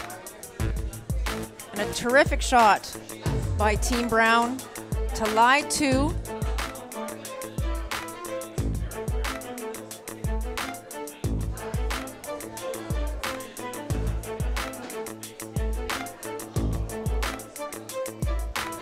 And that was the blank attempt by Corrine Brown after the nice shot by Diane Gushulak. Here in the 4th end, Diane makes just a couple of pistols. She comes down, taps Corrine's rock back just enough. Corrine, however, is still shot. Corrine comes, and we're just not quite sure on that one, Terry, where she just a big, huge mistake by Corrine Brown tapping them in for shot rock. So that leaves the door open for Team Gushulak to get a deuce here, and she makes no mistake with this phenomenal shot. The veteran Diane is, she just makes no mistake about that shot and makes Corrine pay for that. And that was a tight port. I can't believe she can get through there. That was fantastic. 5th end as blank attempt, no mistake on this one. 3-3 after 5 here at the BC Championship, the 3-4 game. So earlier today we had the 1-2 game, Team Thompson versus Team Van Osh. They were finished 1st and 2nd. Looking at some highlights from that game, it was a close one for a little while, and then it got away on them pretty early actually. Yeah, early in the game, Van Osh came out and got their deuce.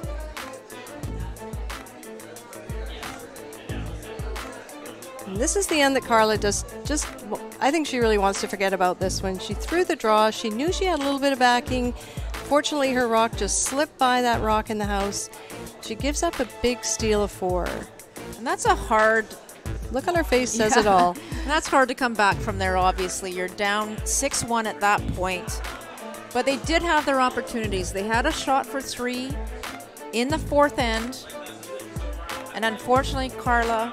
her rock over curls by ½ an inch and rolls out of the rings, but still manages to get their deuce. Yeah, the deuce was still really keeping them in the game at that point, but Team Van Osh just kept the pedal to the metal. They were just making everything out there, Melissa. We were seeing doubles and great draws. They really brought their A game today. They absolutely did. 2 fantastic draws by Kessa Van Osh to get a deuce in the 7th end. This was a tap attempt and actually ended up giving a steal up to Van Osh. Things just weren't going on the right side of the inch for Team Thompson during this 1-2 game. No, they weren't. And Kessa's last shot there in the 8th end, she puts it right in. And that was handshakes. That's right. So Team Van Osh going off to the final tomorrow afternoon here at the BC Scotties. Team Thompson will await the winner of this 3-4 game. Correct. That Line's really good. Careful. You got lots of room right now. Tons of room. Des, if anything. Whoa, whoa. Nice throw, Sammy. Good read. Good job, you guys. So here we go, 6th end, tie ball game. And hammer belongs to Team Brown. All important to even in with the hammer. It's actually a tied curling game, Melissa. Well, okay, sure. I like the expression.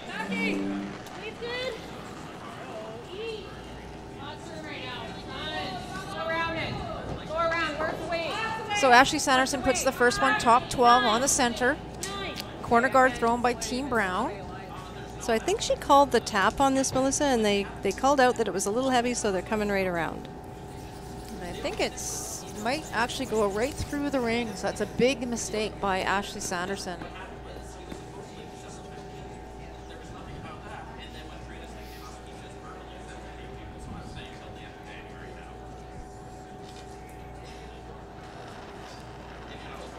So Corinne's going to ignore that redstone. It's not bothering her right now. They threw up a perfect corner guard, so Sam Fisher looking to come around it, try and get it buried.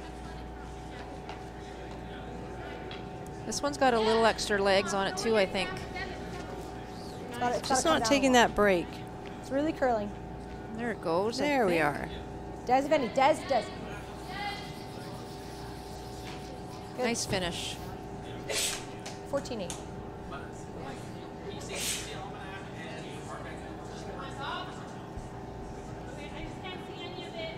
It's a great shot by Sam Fisher.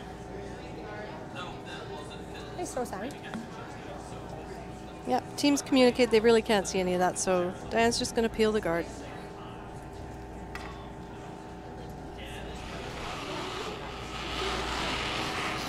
Easy, Kim. Yep. Hard. Clean. Nice throw, Jess. No mistake.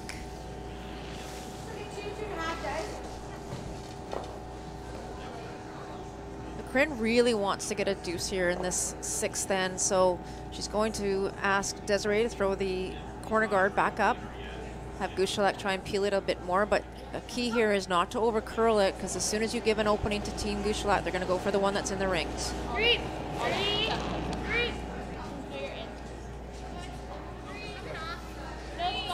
It's got to stop curling. Line's actually close. Sam, if anything. I'm Sam, not sure how that works. So one has to curl, one doesn't. Sam, it's all in your view. Apparently. Yeah. It does. It's like a pretty nice guard to me, Looks Melissa. pretty good.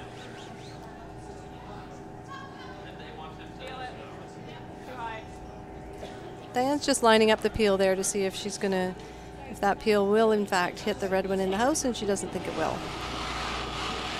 Desiree so far after 5, 100% on her draws. Yep. Yep. Clean. Nice throws.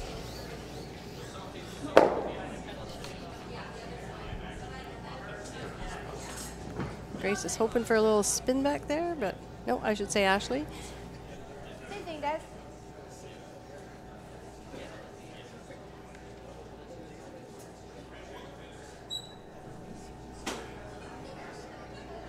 Desiree looking to throw another guard. Try and protect that stone. It's just T-line. 2.5. Line's good.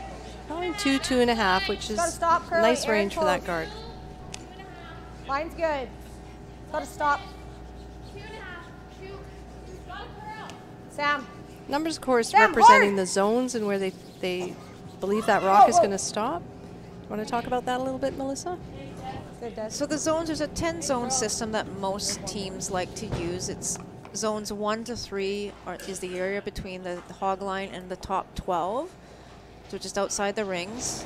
And then 4, 5, 6 goes from 12 foot, 8 foot, 4 foot, and a zone 7 is the tee line.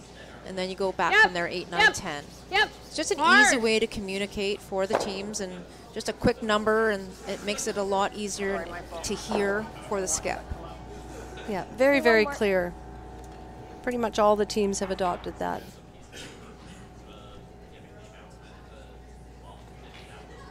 So Corrine's going to have Erin throw another guard. At some point she will likely make the move to split the rings. If she ever gets a miss out of Team Gushulak, there might be an opportunity for 3 here. Lines are hair tight. But Keep it most out there important if is you to can. keep the deuce alive. Keep it out there. Keep it out there. Keep it out there. It's going to overcurl.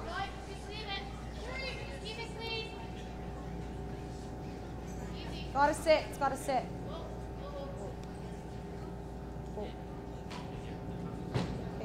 Nice draw by a guard there by Erin. She had a little trouble with her draws earlier in the game, but she seems to be picking that up. Pardon?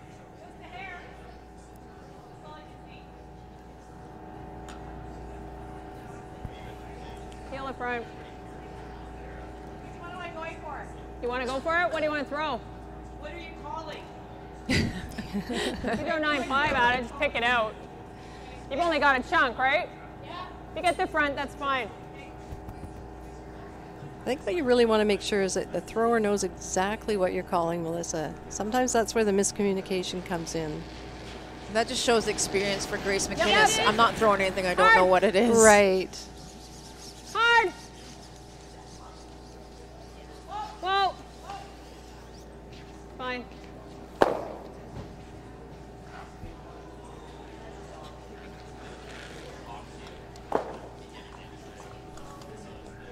Sorry, I was. Yeah, great experience on that Gushulak team with Diane and Grace. They've played together a long time. No, I know. That's why it was just like a straight. Good communication, great It was experience. okay to try it.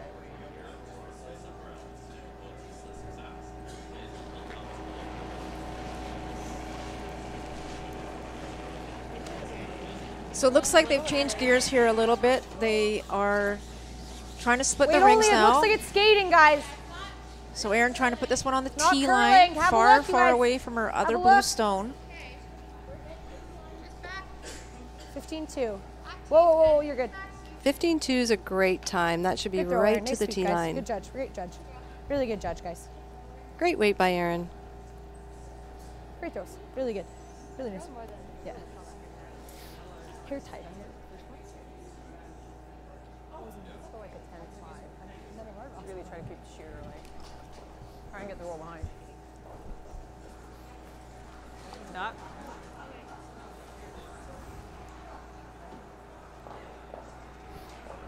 Maybe hair last. So Team Brown in a great situation 25, here so behind the center. for their So deuce, parallel. Melissa. Diane's going to be I've looking been for a throwing roll 90 here, or is front she and happy center, with the nose? She'd really like to roll towards the center if she can. Make it as difficult as possible for Corrine to keep that deuce alive. So any hit and roll towards the center makes Corrine Brown to have to make a play on it. Yeah, if she could ever roll right behind her red guard, she'd be in a pretty nice spot.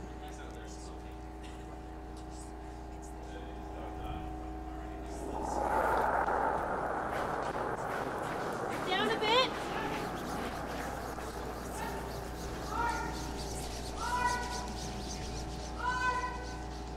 Oh, you gotta go on that. Really hard. Oh boy. Oh boy, is right. So we've had The weight this was pretty nice. Yeah, we've had this conversation a lot, though. It's curling a lot more off the stand side than it is the other way. And if you are soft at all, even weight or curl, it just goes sideways, and the sweepers just couldn't Yeah. hold it. Bad break for Diane. Do you like You can that? see the look on the face of the sweepers there, where they think maybe they let their skipper down with that, but they were working hard. So the thing is, for Corrine Brown, where do you put the third stone? Yeah. You don't want to set up a double if you can. So I mean, there's lots of options out there. You can come around the top red stone that's on the top 12. If you do that, you 15 give and a half Diane should be another real hit and roll close, eh? opportunity. You can throw it in front of one of your other stones, but then you might set up a double, but at this point, just get 3 in the rings and let Diane have to make a difficult shot to get your rocks, count you down. Right, and the mantra that I like to use is, I want to make the easy shot, give my opposition the tougher shot. Exactly.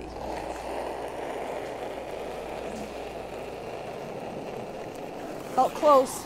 Hair light, if anything. So Corrine's just communicating how that rock felt out of her hand. Make sure, guys. 6. Yep. Whoa, then. Doesn't want to set up a double. Yeah, they don't need to be too deep here for sure.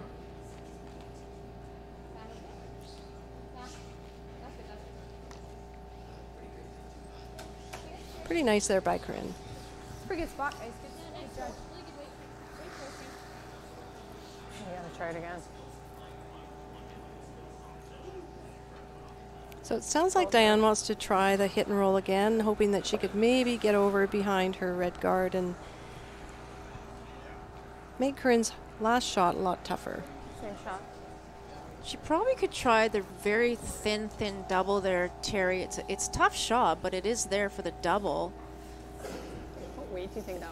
But you miss this, you know, you get the hit and roll, you're still giving up 3, but there's a chance that you may, if you play it right, you can give up 2. Right. But she just threw this. She's comfortable with it, even though it overcurled in her last one, so. She'll know how she threw it. I think I would try the double, though, myself. It's a tough call. It's a tough call.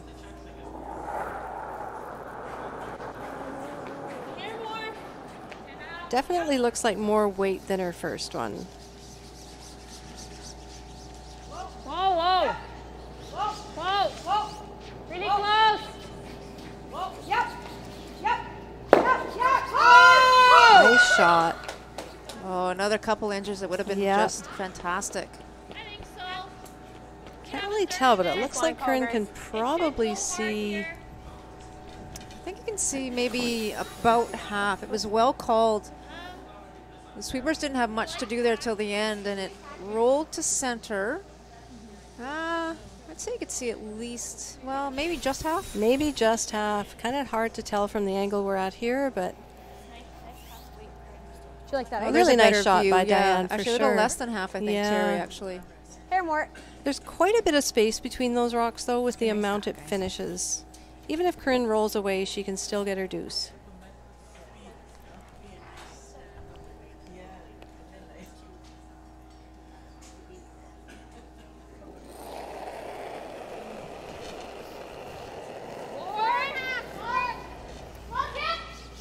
Yeah, first and foremost, make it go away, get your deuce, and if you can save your shooter, great. That's a bonus. Looks like they're going for 2. Nice shot. Very nice shot.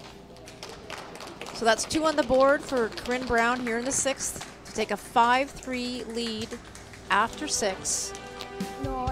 Don't go away. It's going to be a good finish here at the BC Scotties in Victoria. We'll be back.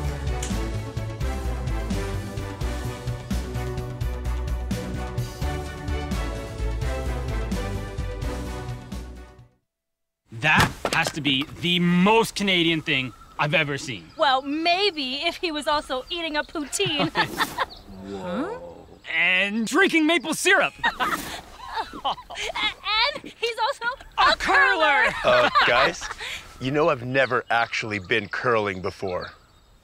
And you call yourself a Canadian? I'm sorry. There's more than 1,000 curling facilities in Canada. Be a good Canadian and find one near you today.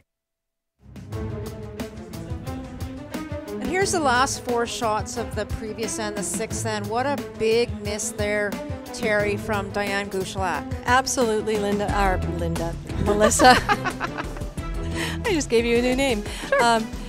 You know, maybe her weight was a little bit down. I'm not sure what happened there, but Diane makes no mistake on her second shot and throws this just beautifully and gets a great roll. Leaves it in a spot where Corrine really can't hit and stick, but she makes no mistake. She makes that rock go away and gets her deuce. Yeah, great end for Team Brown. Team Gushulak, fortunate there probably to not give up more than a deuce with that flash. But a 2-point lead heading into 7 for Team Brown.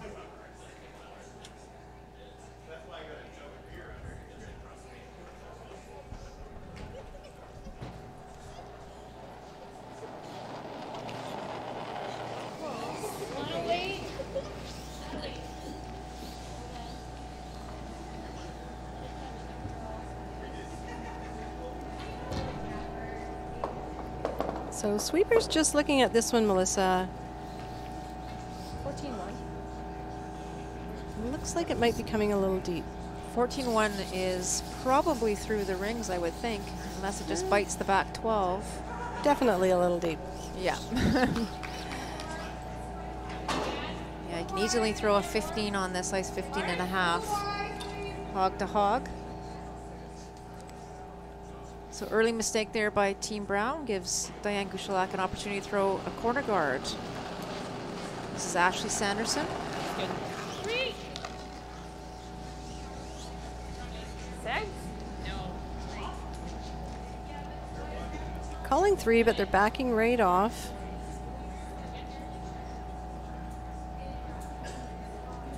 Should keep curling. Should be fine. 15-8. Nice weight. Well, Diane says 15-9. I got 15-8. I think we're pretty close. Don't worry, I won't make any comments about your age. Did we go through that in the first game? Yeah, we did. Okay, enough said. Okay. A little tight. It's pretty hard to draw around that tight corner, but it's still a corner. Line's great. Line's fine.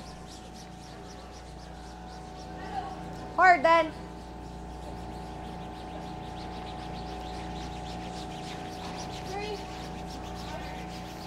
You got it hard in. Sam wasn't going to throw this one heavy. Yeah, she definitely took some off on this one, but she got it in the house. Great rushing.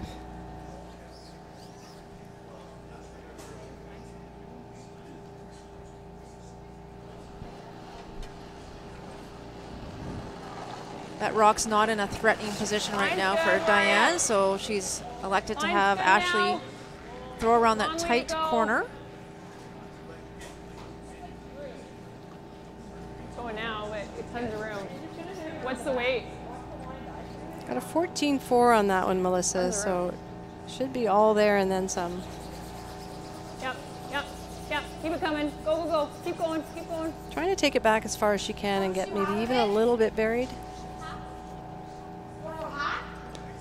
Sounds like you can If see you chunk about off the guard, half. that's fine.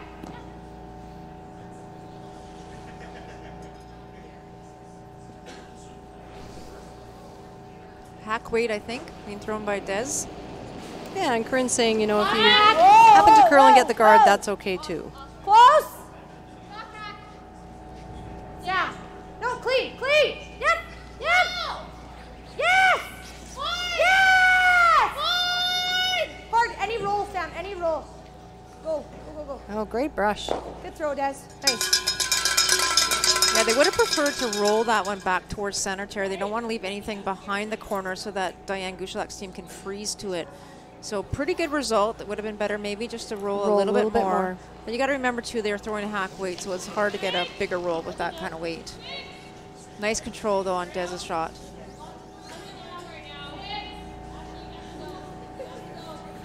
Just a 6-7. Come to this one. Come to this one. Hard. Yep, hard line. Hard line. Do it. Hard.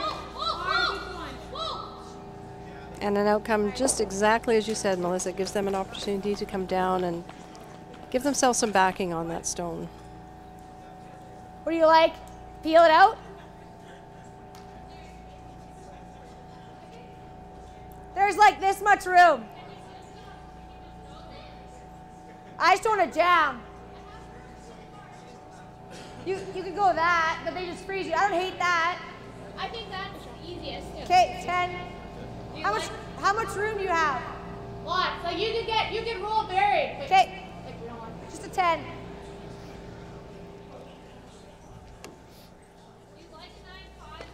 Sure. Can you lose the red? What? Would we be able to lose the red? What red? What do you mean? If you nose it? Yeah. Yeah, but you have to cross the face. Okay. 9-5's fine. I think they're making it a little bit more complicated than it needs to be, Terry. They're just trying to obviously remove the red one. They're trying to actually remove the red, roll inside, and maybe prevent losing their one at the back. But I think they're going to probably get both of those going. Whoa. Nice pick. Wow. yeah. There was some room between those rocks, but not a lot, and she just got by that front guard.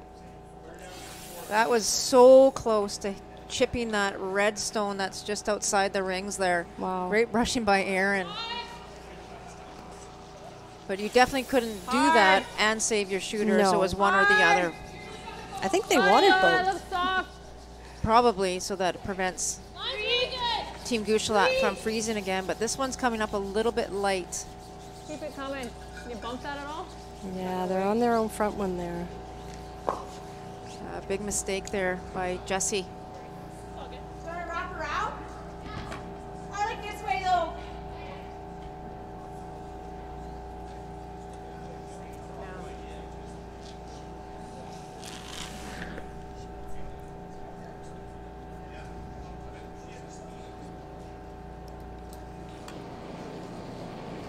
This is Erin Pincott. Line's fine, line's fine. Close for line. Looks like they're coming around the one that's top 12. They don't want to be too deep. They were calling 7-8, Melissa, so... Okay. Well, that's going to be behind the tee line for sure. Anything behind that tee line is a friend of Team Gushulak right now. It's okay. Great throw.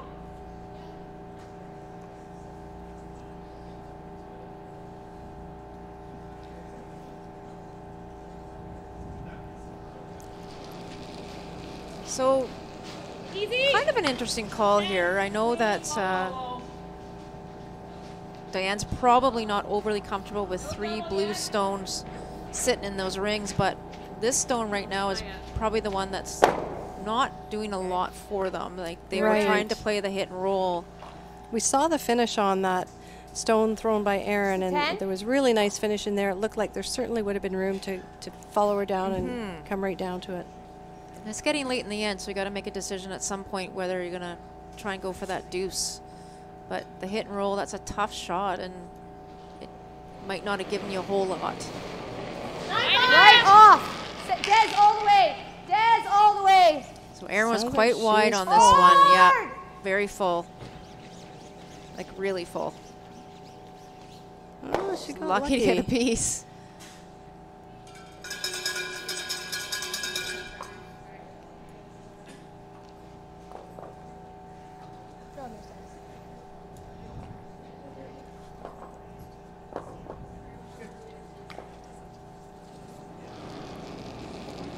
So Grace McInnes throwing the out turn, come around. Line's really good. Love to get one buried behind those 2 corners.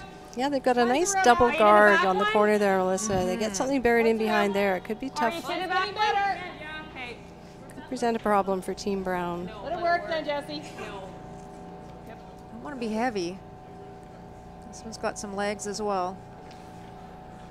Okay. How much do you have of that? Just over half. Quite a few heavy draws so far this end. Do you like that? You know, and you wonder, is it because they're looking down there and Would they you rather see play there's a bit of half? backing and they don't want to flirt with the guard, but just got to trust that your brushers can manage that stone in there for you. Here, more or what?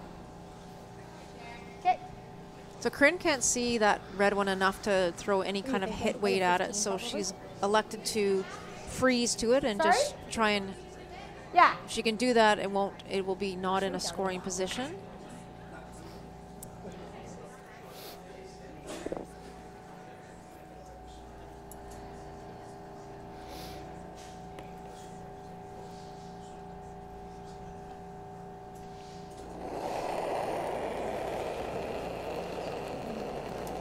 Felt hot. 7-8. That's pretty much perfect weight to freeze to the back one. Line's good. Straight.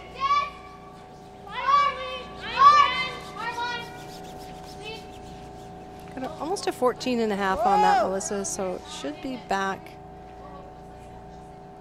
I start getting a little bit worried from a coaching perspective, Terry, when you're throwing that little extra weight because you know that there's backing, because one of these times there's not going to be that back, and you want to make sure that that 15.5 is in your back pocket. Right, and that was 14.3, so we can safely call it 14.5. I think that's going to come up. Half a rock. What's that?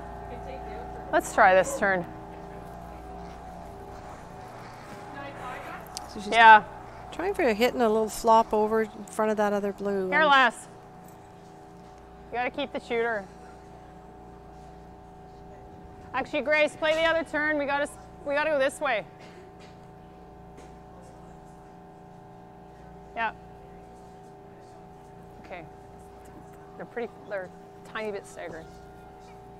So if we can play this turn, we might roll over in there.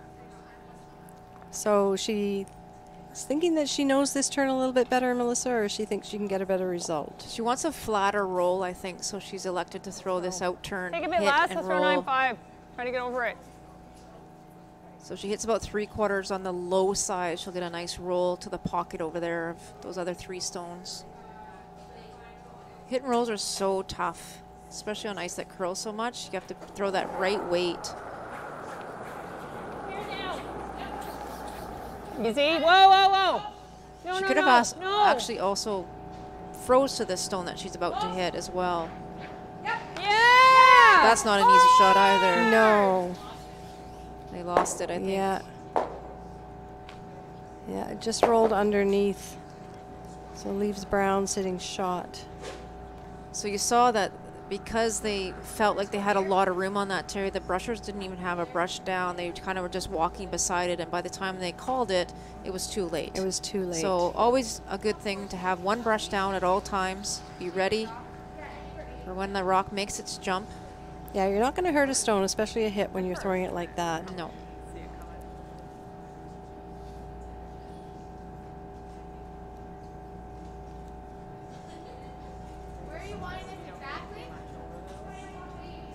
Or full 8. We're looking for full 8 here. We'll get a time on this one and see where we are.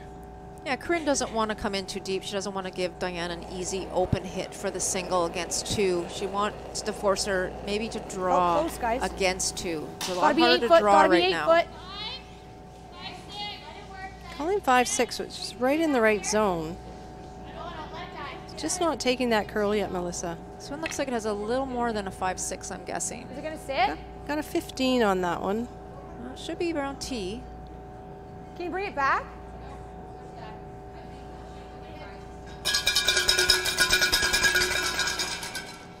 Got herself a turkey. She did. Or a car. Or a car. Huh?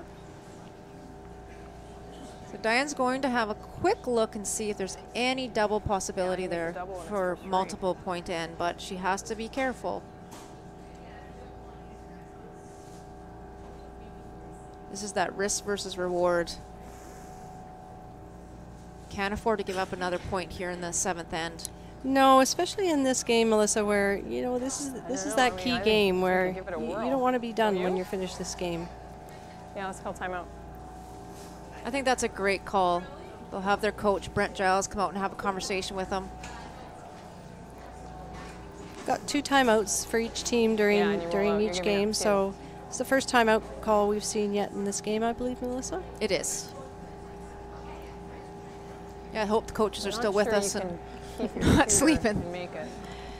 Now they get a minute, 60 seconds for their timeout, and they are allowed some time for the coaches to get down to the teams so they don't have to run down the stairs and run down the carpet.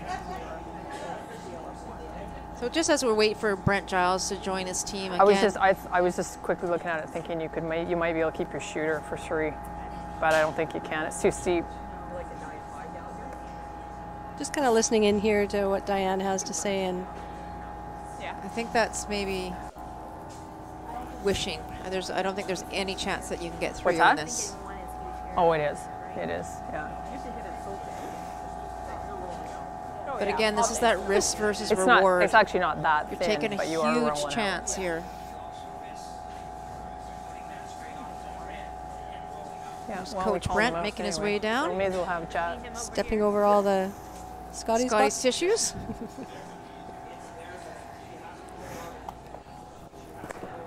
Oh, we're stumbling already. Well, another stumble. What's up with Team Gushulak? Yeah, they're a little bit loose on their feet today. So Allison McInnes will also have an opportunity to come out and talk with Team Brown, and they can discuss their strategy. So we'll try and listen in here.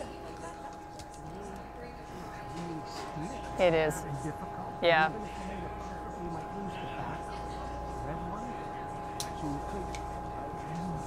It's really risky. No, we need to take one. We kind of got there before we called you down.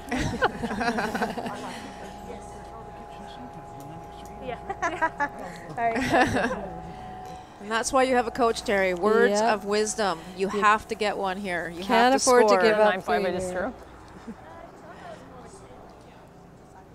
Really? Attaboy, coach. Okay, give me a bit more.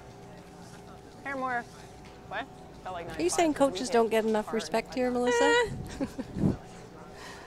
Go down here. Yeah. Same way.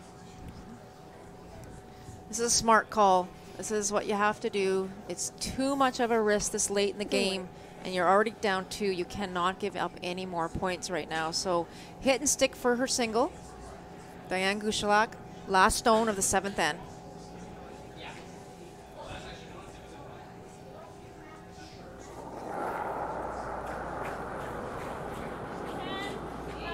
Easy.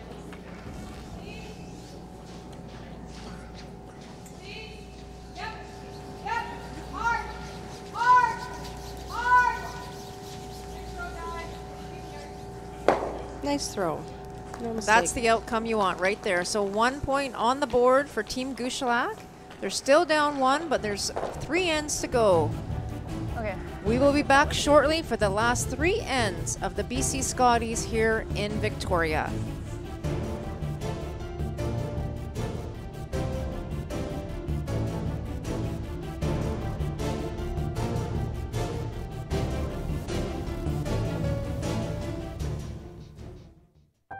When I grow up, I want to be a superhero.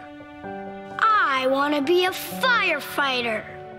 I want to graduate university. I don't know what I want to be. I want to be an archaeologist. I want to be a scientist. Pilot, coach, carpenter.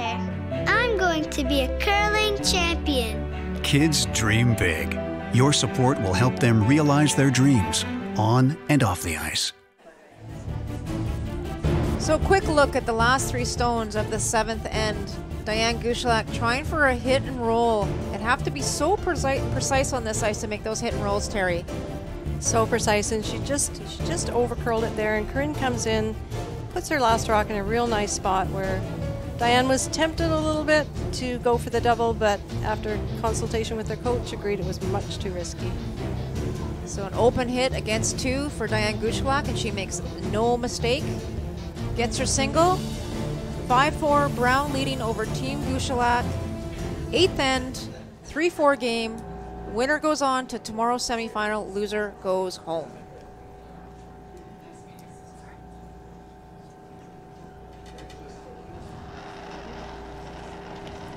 So Gushulak put up their first rock. Nice center guard. Real. Real. Real. No line. No line. It's got to curl a mile. So Diane's goal here is not necessarily to steal, but she'd love to force Team Brown to take a single in the 8th so that she can get Hammer back down 2 going into 9. Okay. Just be careful just at the beginning. Nice shot by Sam. 15-6, guys. Yeah, at this point, Diane's potentially got 2 hammers to Brown's 1. So what she wants to do is really force that issue.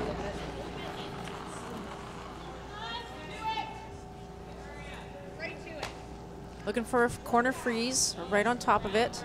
I said that completely wrong. You did, but I was actually just going to ignore it. I just looked at the scoreboard and said, I said that completely wrong. I didn't want to bring up a senior comment, so I just well, left it. You know, we do have our senior moments, but no, at this point, of course, Brown has potentially 2 hammers to 1. So Diane's really looking for the force.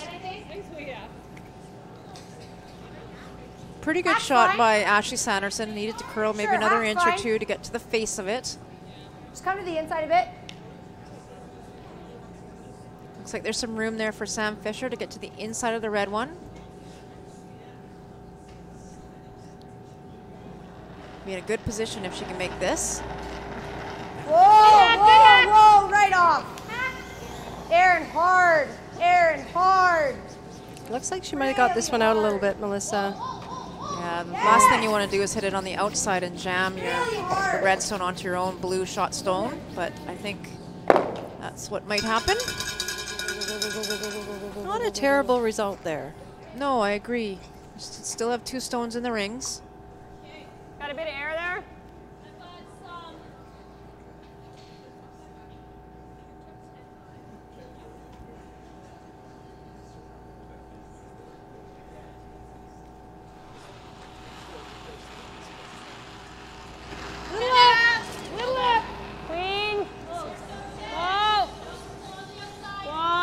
Coin a little up. This does look a bit firm. Really nice to save your shooter here. A little bit, Dash. Nice throw. Pretty good. Do you want to throw hack at it? Yeah, I like nose though. Really wanted that roll. Try and force the issue as soon as possible. Okay. The thing with throwing hack here, she's got to make sure that she gives her the right ice and we get a good positive release. Otherwise, that rock is going to go.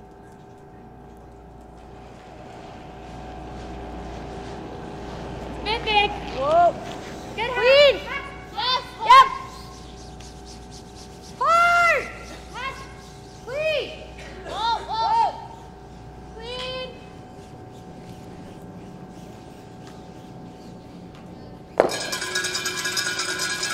Nice shot. Yeah, really nice weight by Des Haas. One more time. This is actually shot.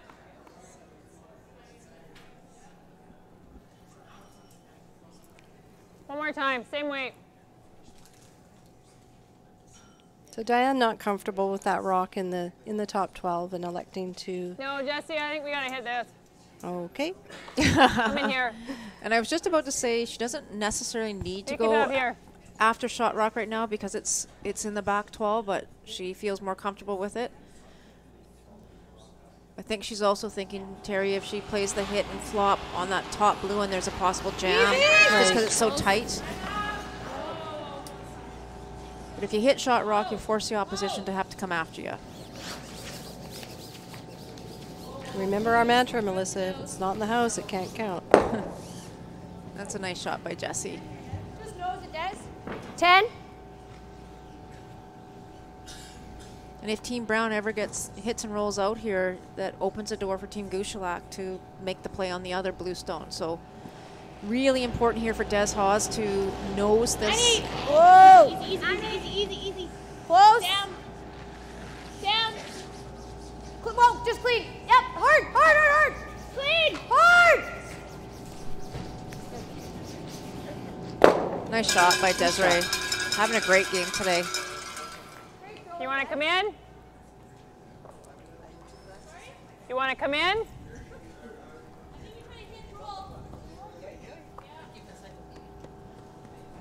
Yeah, I kind of agree with the team there, Terry. I don't think you need to come in yet. It's still 4 rocks to come. And you're trying to hope for a little bit of a mistake by Team Brown, but yeah, a little bit of patience here and see how the end develops. You don't want to give up a deuce here if you don't have to. Whoa. No. Nice shot. I like that call. Just a tenner. Team Brown has to be careful. They don't want to hit and roll behind to center behind because they'll be behind the tee line, and that gives Gushulak exactly what they were looking for. So nose hit or even a little to the outside is okay. Whoa. Clean.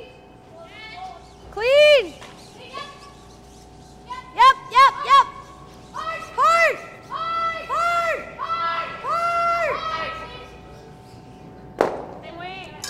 Good shot. 10-6, just a hair down. A roll to the outside might have been a little better, Melissa. Yeah, it's getting closer and closer to the forefoot, as you can see, and so any hit and roll here towards center line will put Gushulak in a good spot.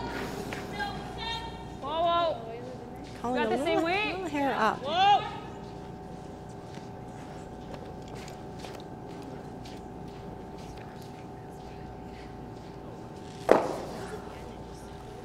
Just inching towards that Air center roll line. out's the there, best. Melissa. Nose is fine. Oh, it did? I think if I was Corrine, I might hit and roll away here. You don't really want to stay there, because then if you do that and if Gushulak ever gets that perfect hit and roll, you're in big trouble. Yeah, the more separation and the more distance from that center line. Close. Yep. Hard. Hard. Really hard. Anything else down. Goes down. Roll it out. Go. Nice shot. Great shot. Nice call by Corrine. Great throw by Aaron. That's perfect.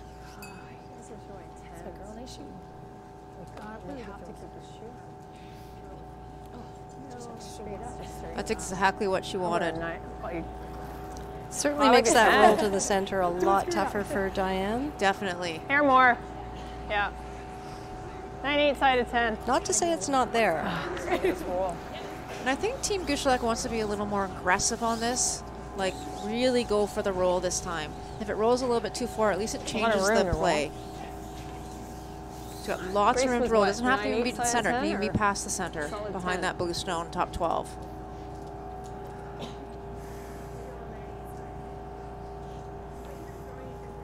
Okay.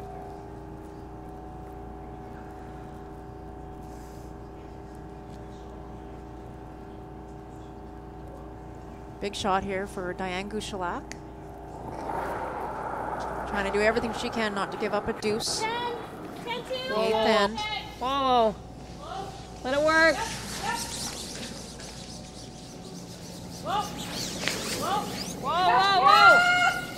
Whoa. Go, Jessie.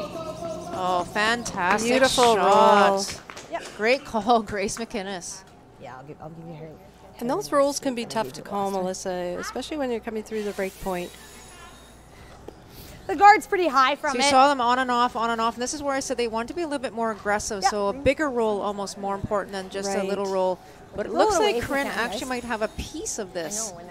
So I think they're throwing Yeah, maybe give her half left. away, can maybe see just Yeah. a titch of that red stone back button. And the guard's fairly high, so she got some room. Yeah, we're not directly behind the sheet, so it's tough for us to line it up, but if she thinks she can make it, then There you go. there You you can go. see just Maybe maybe half. half, yeah.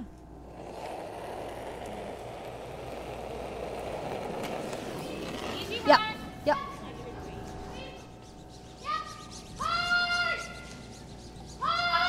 Whoa. Yep. Hard for the roll. You almost don't want to lift your brooms up. No. Oh, this looks good. Hard roll. Go. Awesome shot. Well done for Corrine Brown. That was nice weight, eh? That was much better weight, eh? Tell me that story with it. So just looking at it again, threw it perfect. Don't want to lift those brooms. They were calling maybe No. off, but Desiree kept her broom down, rolled as far as she could away, keeping second shot in play. It was actually shot rock. That's an excellent point, Melissa. You know, even when the person in the house is calling you off, you're not going to hurt it by just having one broom down. So another hit and roll attempt here by Diane Gushulak. Last stone of the eighth end for her. I like her chances. She just threw it. Whoa. Again, you want to be a little Whoa, aggressive whoa. on it. No, curl. Well, she's got a bit more weight. It's going to run straighter. Yeah, she's got quite a bit more weight this time, Terry. Might have a nose. Yeah. So Yeah, that just leaves Corrine the hit and stick for two. Sorry, guys. And that, oh yeah. I kicked out a bit stronger. I didn't This mean is a to. I big was trying to point do for the exact Corrine same. Brown It's if like she can that take just came this over the nose. deuce I think here that's and the a way it would've 3-point lead been going into the ninth. She'll be in a great position. Put herself in a really good position to win this game.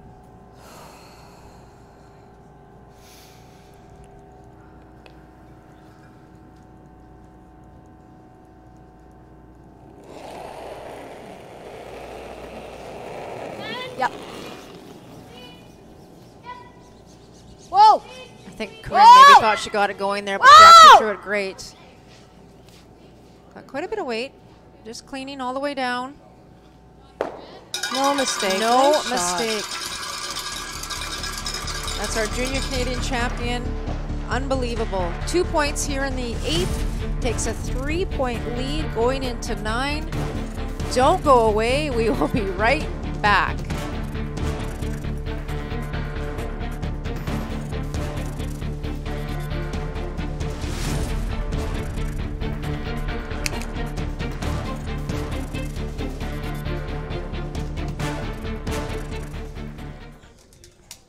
That has to be the most Canadian thing I've ever seen. Well, maybe if he was also eating a poutine. Whoa. And drinking maple syrup. And he's also a curler. Guys, you know I've never actually been curling before. And you call yourself a Canadian? I'm sorry. There's more than 1,000 curling facilities in Canada. Be a good Canadian and find one near you today. And we're back, Terry. 8th end. Diane Gushulak tried all she could do on her first one, the hit and roll. Another 3-4 inches. This other shot's It was a great shot. They've been trying for that roll for a few shots there, but Corrine Brown threw great weight. They managed it all the way down, and she was able to get that little bit of a roll out again, forcing Diane to try and attempt the same shot. She upped her weight just that little bit, ran that much straighter, and unfortunately didn't get the hit and roll. So left this shot for Corrine Brown on her last. As you say, Melissa, our junior champ makes no mistake. Great shot. So that's 2 on the board for Team Brown with a 3-point lead heading into the 9th end of the 2018 BC Scotties Championship presented by Best Western, the 3-4 game.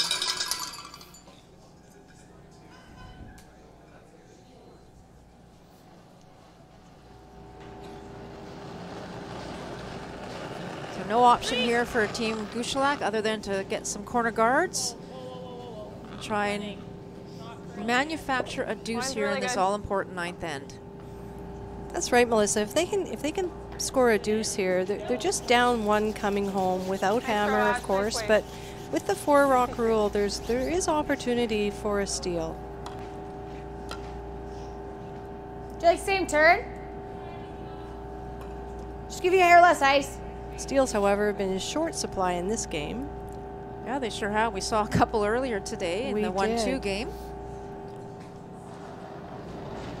These two teams are quite stingy. They are very stingy. It's been a really well-played game. Oh, I think you're there, Kudos guys. to You're both all there. teams. Well then. Can you just go to the nose of it? Des in! Des in! It's got room.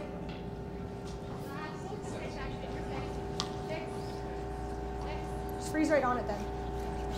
Straight, straight, straight, straight. So they're looking to throw that one top 12, even just a tight guard. Comes into the rings, but that's okay.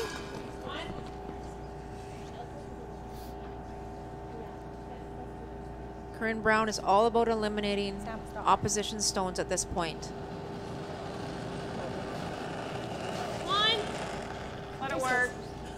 Good line of both. So Diane just attempting to come around the corner. She just threw there, Melissa, or is she throwing up a double guard? I think she's throwing up a double guard, just asking for a 1 zone. So nice high guard. Make it that much more difficult for Corrine Brown to peel. Nice throw. That's a tough thing to do, actually. Just the one, Des. It's so keen already, and now to throw a 1 guard, That you one barely zone. let it go, yeah.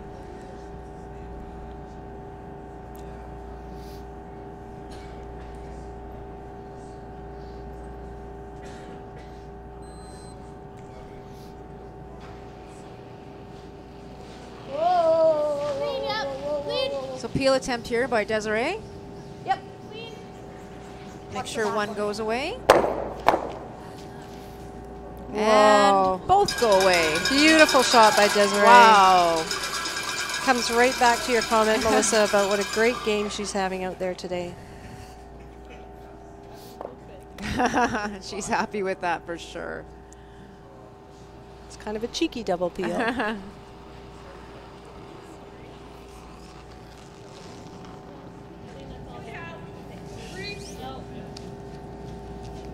So Jessie Sanderson throwing a corner on the opposite side. Try and move the rocks around a little bit. Oh no, he's coming in. Oh, we don't want an oh no.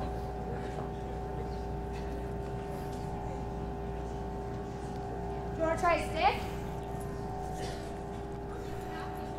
Just looking at percentages here, further to what we were saying about Desiree's great play out there today, Melissa. She's the only player out there in the 90s. And she's not only in the 90s, she's at 96%. And that's through 8 ends. That's just amazing. Good for Desiree. Really a great game. Yeah, really hard.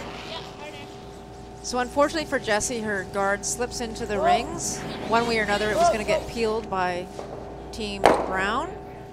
Just makes it a little bit easier when it's in the rings, though. Go, Sam. Go, go, go, go, go, go, go, go, go, go, go, go, go. And another fantastic shot by Desiree Hawes.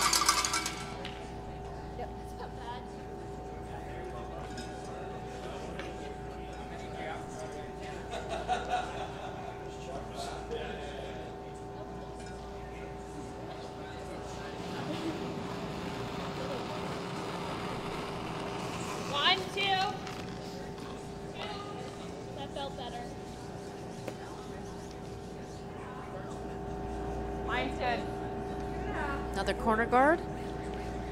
Another corner guard. Nice throw, Jess.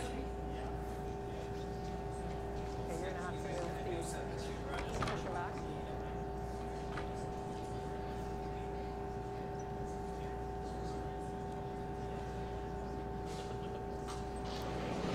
I think it really speaks to the experience of these teams, Melissa. I'm just watching the dynamic out there, and both teams look pretty relaxed. It looks like they're enjoying this game, and nobody's getting too tight.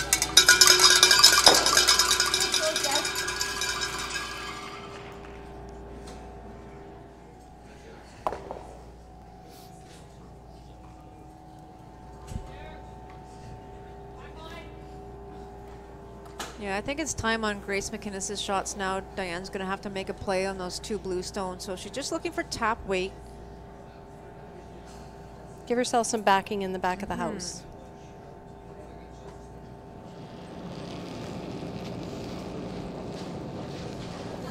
Just back line. Just through. Yep. Yep. Hard. Hard line. Hard. Hard. Hard, hard, hard. Whoa, whoa, whoa, whoa. Looks pretty good here. Nice shot. Yeah, it ended up in a really good position. Those 2 rocks, blue rocks, are in a position just behind the Or do you T line prefer there. to nose it?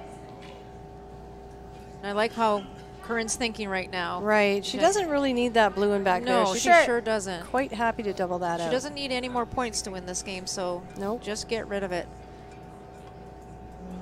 The more rocks in play, the better it is for Team Gushulak at this point. Especially those rocks behind the T line. Try to, try to get the back. Hard on both of them, Des. Hard. Get it. Ah.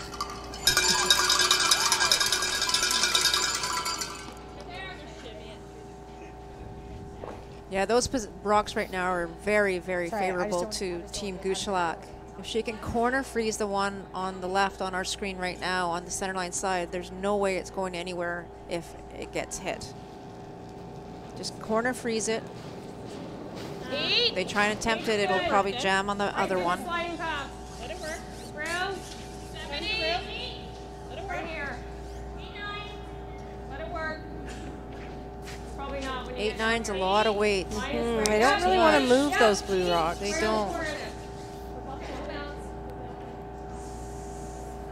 Looks pretty good, Melissa. No, unfortunately, she got the bounce. Bounced right into the hole. Not a good result. Nice throw, Grace. To curl like a half a rock more. Perfect weight. Good feedback from Diane there. She said it was a great throw by Grace. It just needed to curl a little bit more. Yeah, so you just watch. They actually ended up sweeping it there, which they probably didn't need to do. Curls another 2-3 inches. It's perfect, but unfortunately gets the tick. I think we'll see a high hard one here coming from Corrine Brown. Try and clear some granite.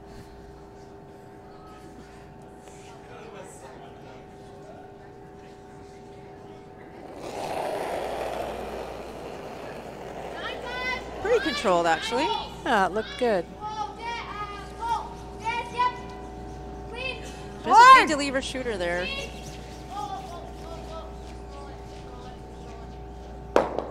Sweepers are calling a 9-5 on that, Melissa, and that's pretty much what she threw. Nice. Nice shot. Sorry, I threw it a little safe. So Diane's still looking to freeze to one of those rocks right in the forefoot. Same shot. Weight's the same, right? Pretty controlled weight, just gets her piece. Job number 1 done, get rid of the red one. Job number 2, keeps her shooter in play and gets it out of that forefoot area. So now Diane's looking at 3 blue stones, just puts that little added pressure on her. Yeah.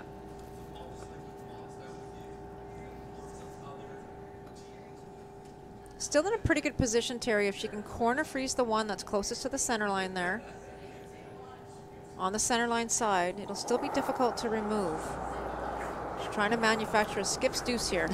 She's done it so far this game. She has. This is a tough shot. It's really, really hard to position those rocks in a perfect spot. Get in the corner of it.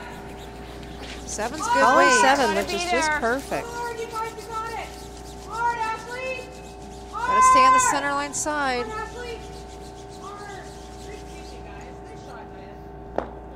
Pretty good. Pretty good. Nice sweep, you guys. Great sweep. Let's see what Corrine decides to do here. I don't know. Do you think she can just pick it right out of there, I Melissa? think she can. There's a couple inches space there. I think she can just throw a pick. That curl. And if she catches the back one again, that's okay. That's fine. Yeah. Just make it go away.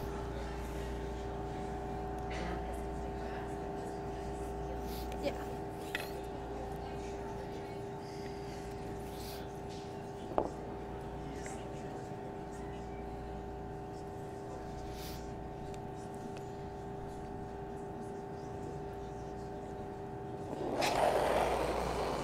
This is the one you should have timed. Yeah, I'm thinking.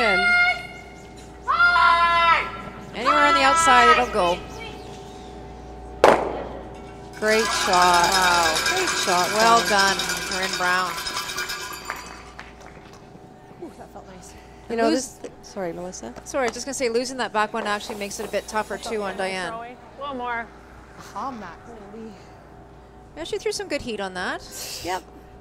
Got Yeah, some she's good still got action. that one she can draw to, but I think Diane will just be looking for a straight draw to the forefoot. Or is she I throwing think she's a hit? throwing a hit, actually. Okay. 9-8. This will be like more like 9-8-ish side.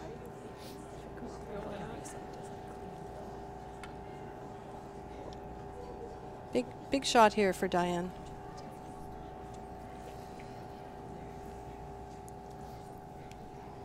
Hitting for 1 against 2 counters.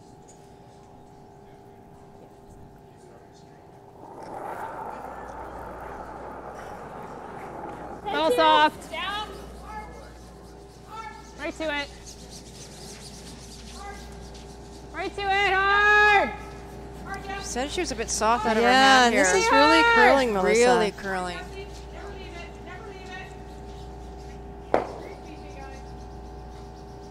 Oh. Ooh, it's. I think it's still red. I think. Looks like red from the overhead, but I think They're we're gonna going to get a measure. Yeah, she's just a little soft on that. The sweepers held it as best they could. Are they measuring that? I think it's 1 red. I think it's 1 red, Melissa, but sometimes that overhead view can be a little bit. Sorry, I was coming out so smooth and I'm like, okay, where'd this go? Okay, we're calling red. Double guards. What? I think this is the first measure we've had today. It is, actually. It's exciting. It is exciting. We got to put those officials to work. Good time to thank Kathy McKenzie, chief umpire of this event, and all of her umpires who have been pretty much amazing all week. Absolutely. You know, it takes, you just see a few of them out here, but there's a whole army of them in behind there. You've got observers and timers and, you know, all the officials and umpires. It takes a big crew to put on an event like this.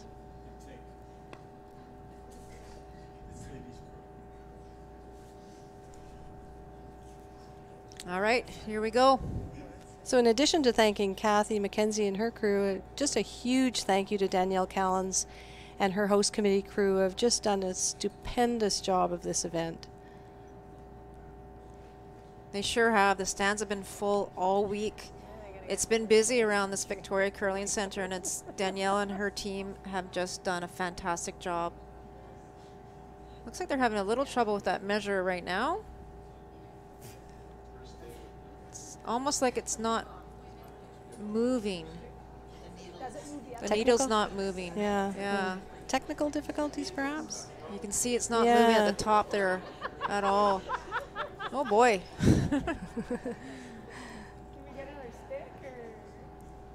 Yeah, they might want to pull out a new stick. I don't think that one's going to work. No. Pretty sure we have a backup here somewhere. We do. We do. You give me faulty equipment. In fact, I don't know that we've seen a lot of measures all week, Melissa. I think there's been a few for sure. But for some reason, this one's been sitting out there, and it was used earlier, like when things were measured, you know, previously in the event. But for some reason, he can't get the needle to move.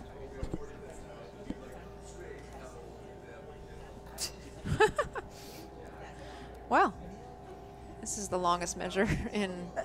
Yes. Not in curling history, I don't think. No, probably not in curling history. I don't have that stat, so I can't say that. We're not doing the back. No, No, we're we not can't doing measure that. the back. We ain't doing that. Unless it makes blue closer. Unless they make blue exactly. closer. Could you imagine the blue rock's bigger all of a sudden, like something down? I'm not sure. So another look at that shot. Diane, right out of her hand, she said she thought she threw it a little soft. Yeah, you could just see her hand just sort of help it a little bit go, and a couple brush strokes by Erin Pincott there. I'm not sure why there is another measuring stick out there, and I'm just not sure why they just won't bring that one down to get it done.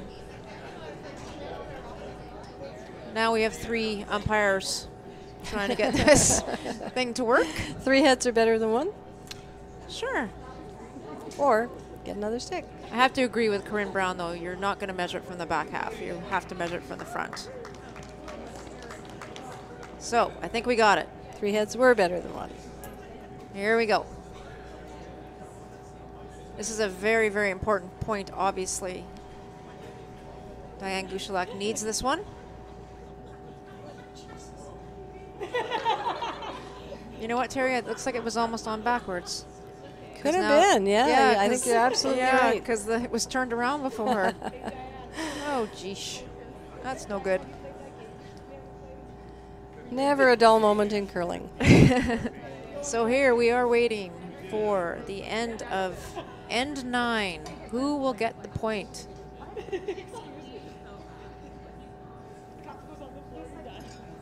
I think we had movement there, Melissa. I think we did. All right, here we go. The excitement is built. It's built. We're ready. Whoa. It is red. It is red. After all that. All right, let's figure out where we are. It is 7-5. Team Brown over Team Gushulak after 9 ends of play. And Team Brown has the all-important hammer coming home in the 10th end. We will be right back. BC Scotties 10th end coming up.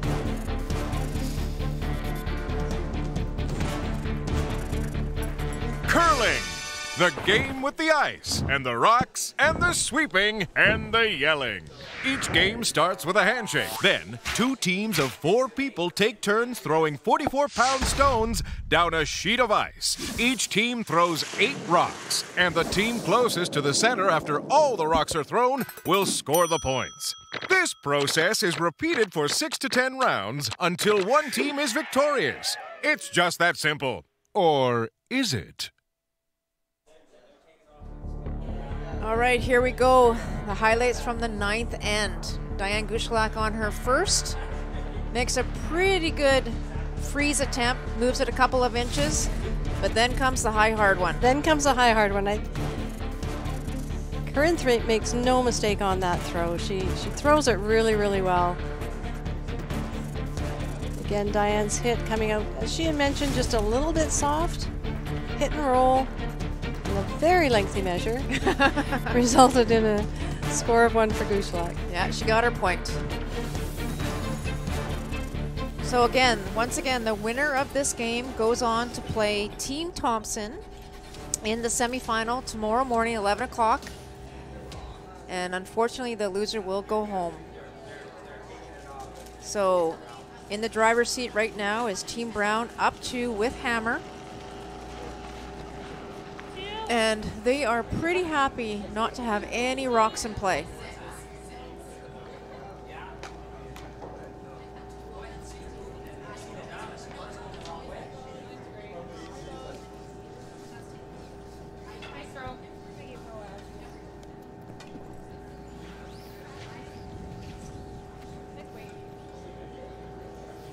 Back line, Sam. Do it less. So it looks like Corrine Brown's going to try the tick shot here, where she can just move that red rock over enough without completely removing it from play. Go big. Oh, whoa. Off. Des, hard. Okay, you got no chance. Looks like she got this one out just a little bit. You're through though, right? Corrine won't be unhappy with that though. That blue rock's going to go all the way through. All right, Des, let's go.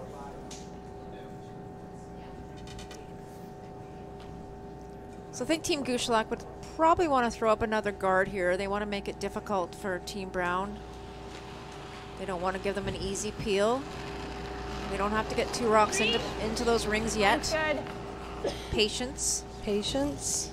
Going to be tough to steal 2 against this well-versed young team, the Young Guns. The Young Guns with their, this being their first showing here in ladies competition, and they've just been stellar all week. It's really impressive to see that team move right from juniors right into ladies and have some great success. Yeah, they've had tons of junior success, as we've already mentioned, and now starting this women's team, this new season, this new look at our women's in BC, and all the other BC women better look out. I think so. It's really refreshing to see these young women coming up.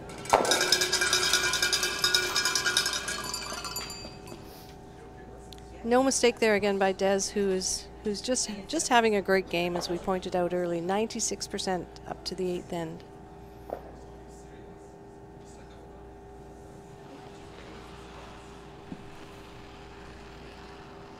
But Diane's no stranger to this. She's going to be patient. She knows she needs to get that double guard in place, which is going to have a chance to generate a steal. Yeah, they just need 1 small mistake early from Team Brown.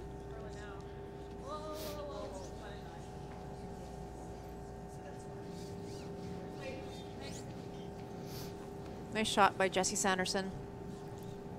Just the one, Des. And I like that, what Corrine's just saying. Sometimes you get tempted to go for both, and that's when you make the mistakes. Just make it easy, keep it simple. You're in a good position. You're in the driver's seat. You're fine. You're fine. Just peel the 1. Nothing crazy, Melissa. No.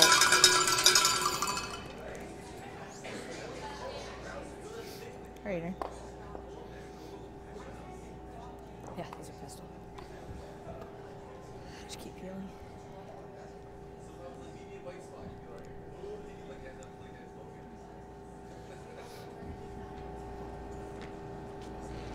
Okay, Grace McInnes with her first here in 10. Looking to throw another high center. One's good. One's good. Higher's better. Let it work. So far, those guards have been just perfectly placed, Melissa, but Team Brown isn't making any mistake in removing them. Again, throwing it just over the hog line, really, really tough on this quick ice. Grace. Just 1.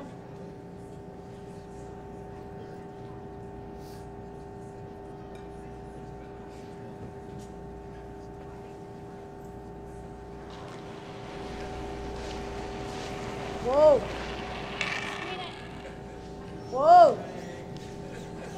You're good. Looks like a good peel by Erin Pincott. Job done. Enough for the cowbell. Gotta love the cowbell. Gotta love the cowbell. I mean, how many sports do you get a cowbell? There was a little guy out there with a cowbell today. It was pretty fun.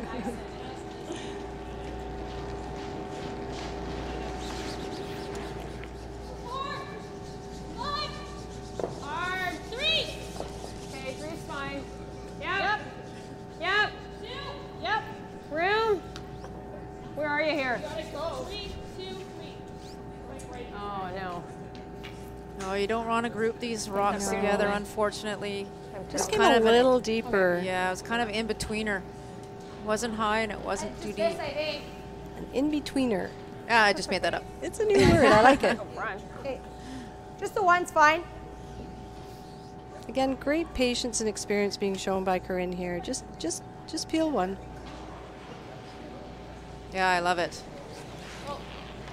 Yep.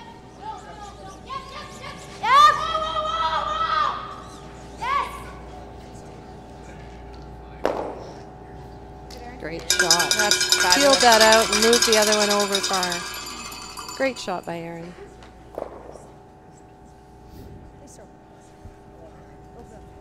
Yeah, that was a terrific result. 2 rocks left here for Team Gushulak. Got to make them both count. Might be a little bit tough to generate a skip's deuce without a bunch of rocks in play, but you know, it's curling. Anything can happen. And without hammer. And without hammer.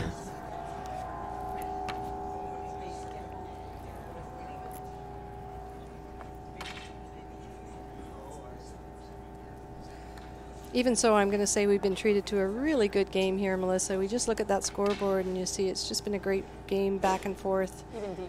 Right? Yeah, just a couple more deuces on the board for Team Brown, and that's just made the difference. So Diane's trying to bury one behind that corner guard that was just pushed over by Erin Pincott. 7.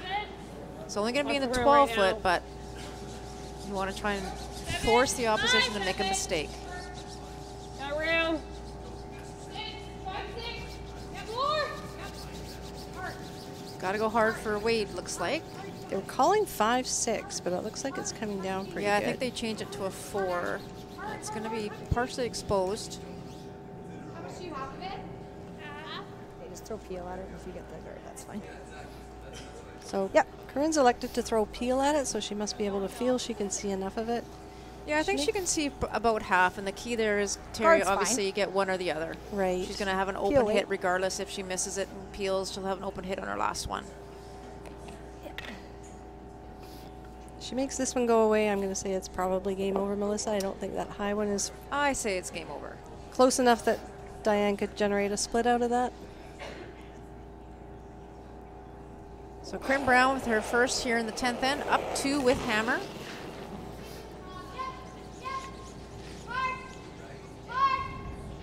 Roll it over hard, Sam. Out, Sam.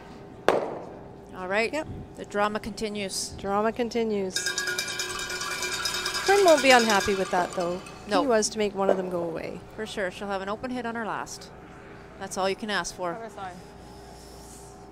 Couple more feet weight, I guess.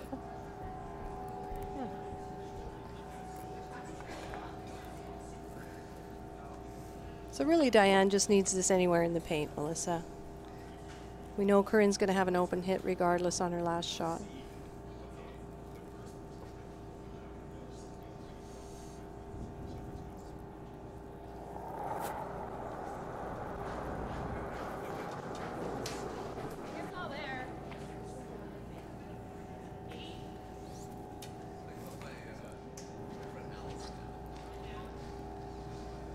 Front calling all there. Looks like it'll stop. Yeah, looks pretty quick. Looks pretty good. Nice shot. Very nice weight, Diane. One thing about Team Gushulak, they've never given up this whole game, trying to battle back. And now it's an open hit for Corrine Brown 10 for a trip to the semi-final of the 2018 BC Scotties Championship.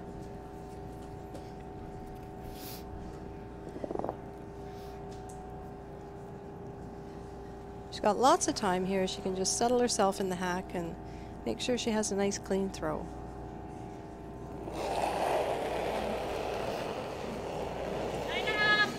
Whoa.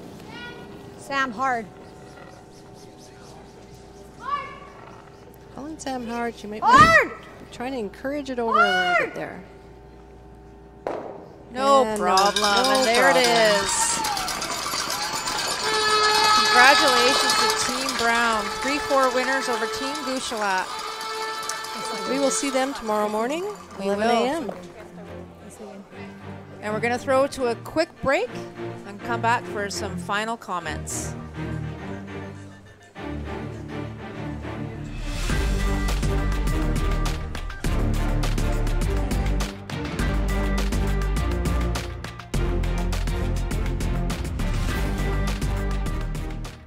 Curling, the game with the ice and the rocks and the sweeping and the yelling.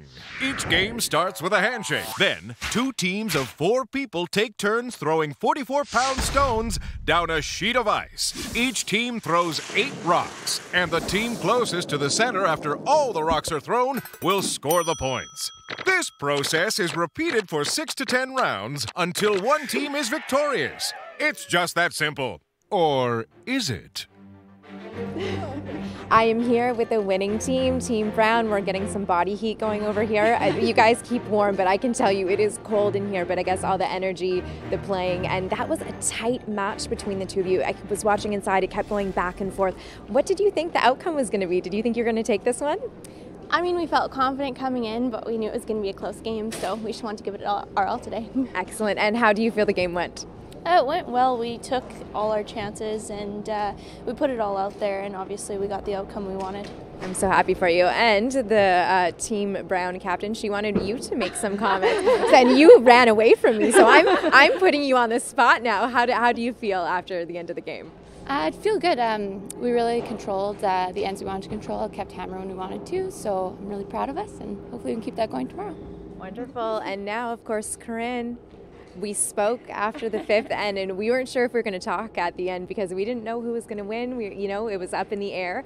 How do you feel? Are you proud of your team right now? Yeah, I'm really proud. I didn't obviously have the best first half, so I'm glad that we really picked it up in the second half. My team played unreal all day. It was just me that kind of had a couple little mistakes here and there, so I'm glad that we persevered, and that big deuce was really good to get us up 3. It was very exciting to watch you ladies. Now, are you doing anything to celebrate now that the night's over?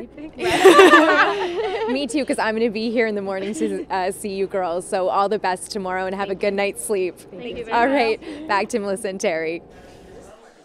Wow, Terry, what a finish for Team Brown. Great game out there. You know, she made no mistakes. She got her deuces in the second half there, and Diane had to do everything she could to try and catch up.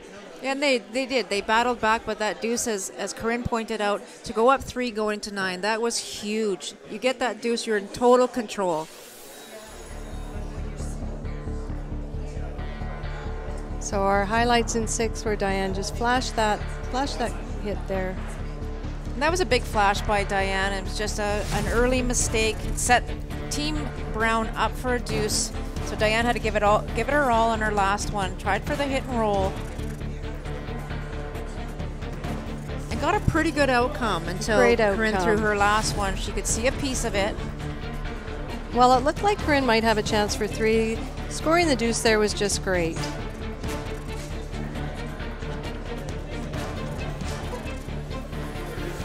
So Team Brown didn't take their foot off the pedal the entire time. They were, Team Gushulak forced a hit against 2, got their single in 7, and now the all-important 8th end. Diane really wanted that hit and roll on her last rock, and unfortunately it didn't roll. Gave an open hit to Corrine Brown for her deuce.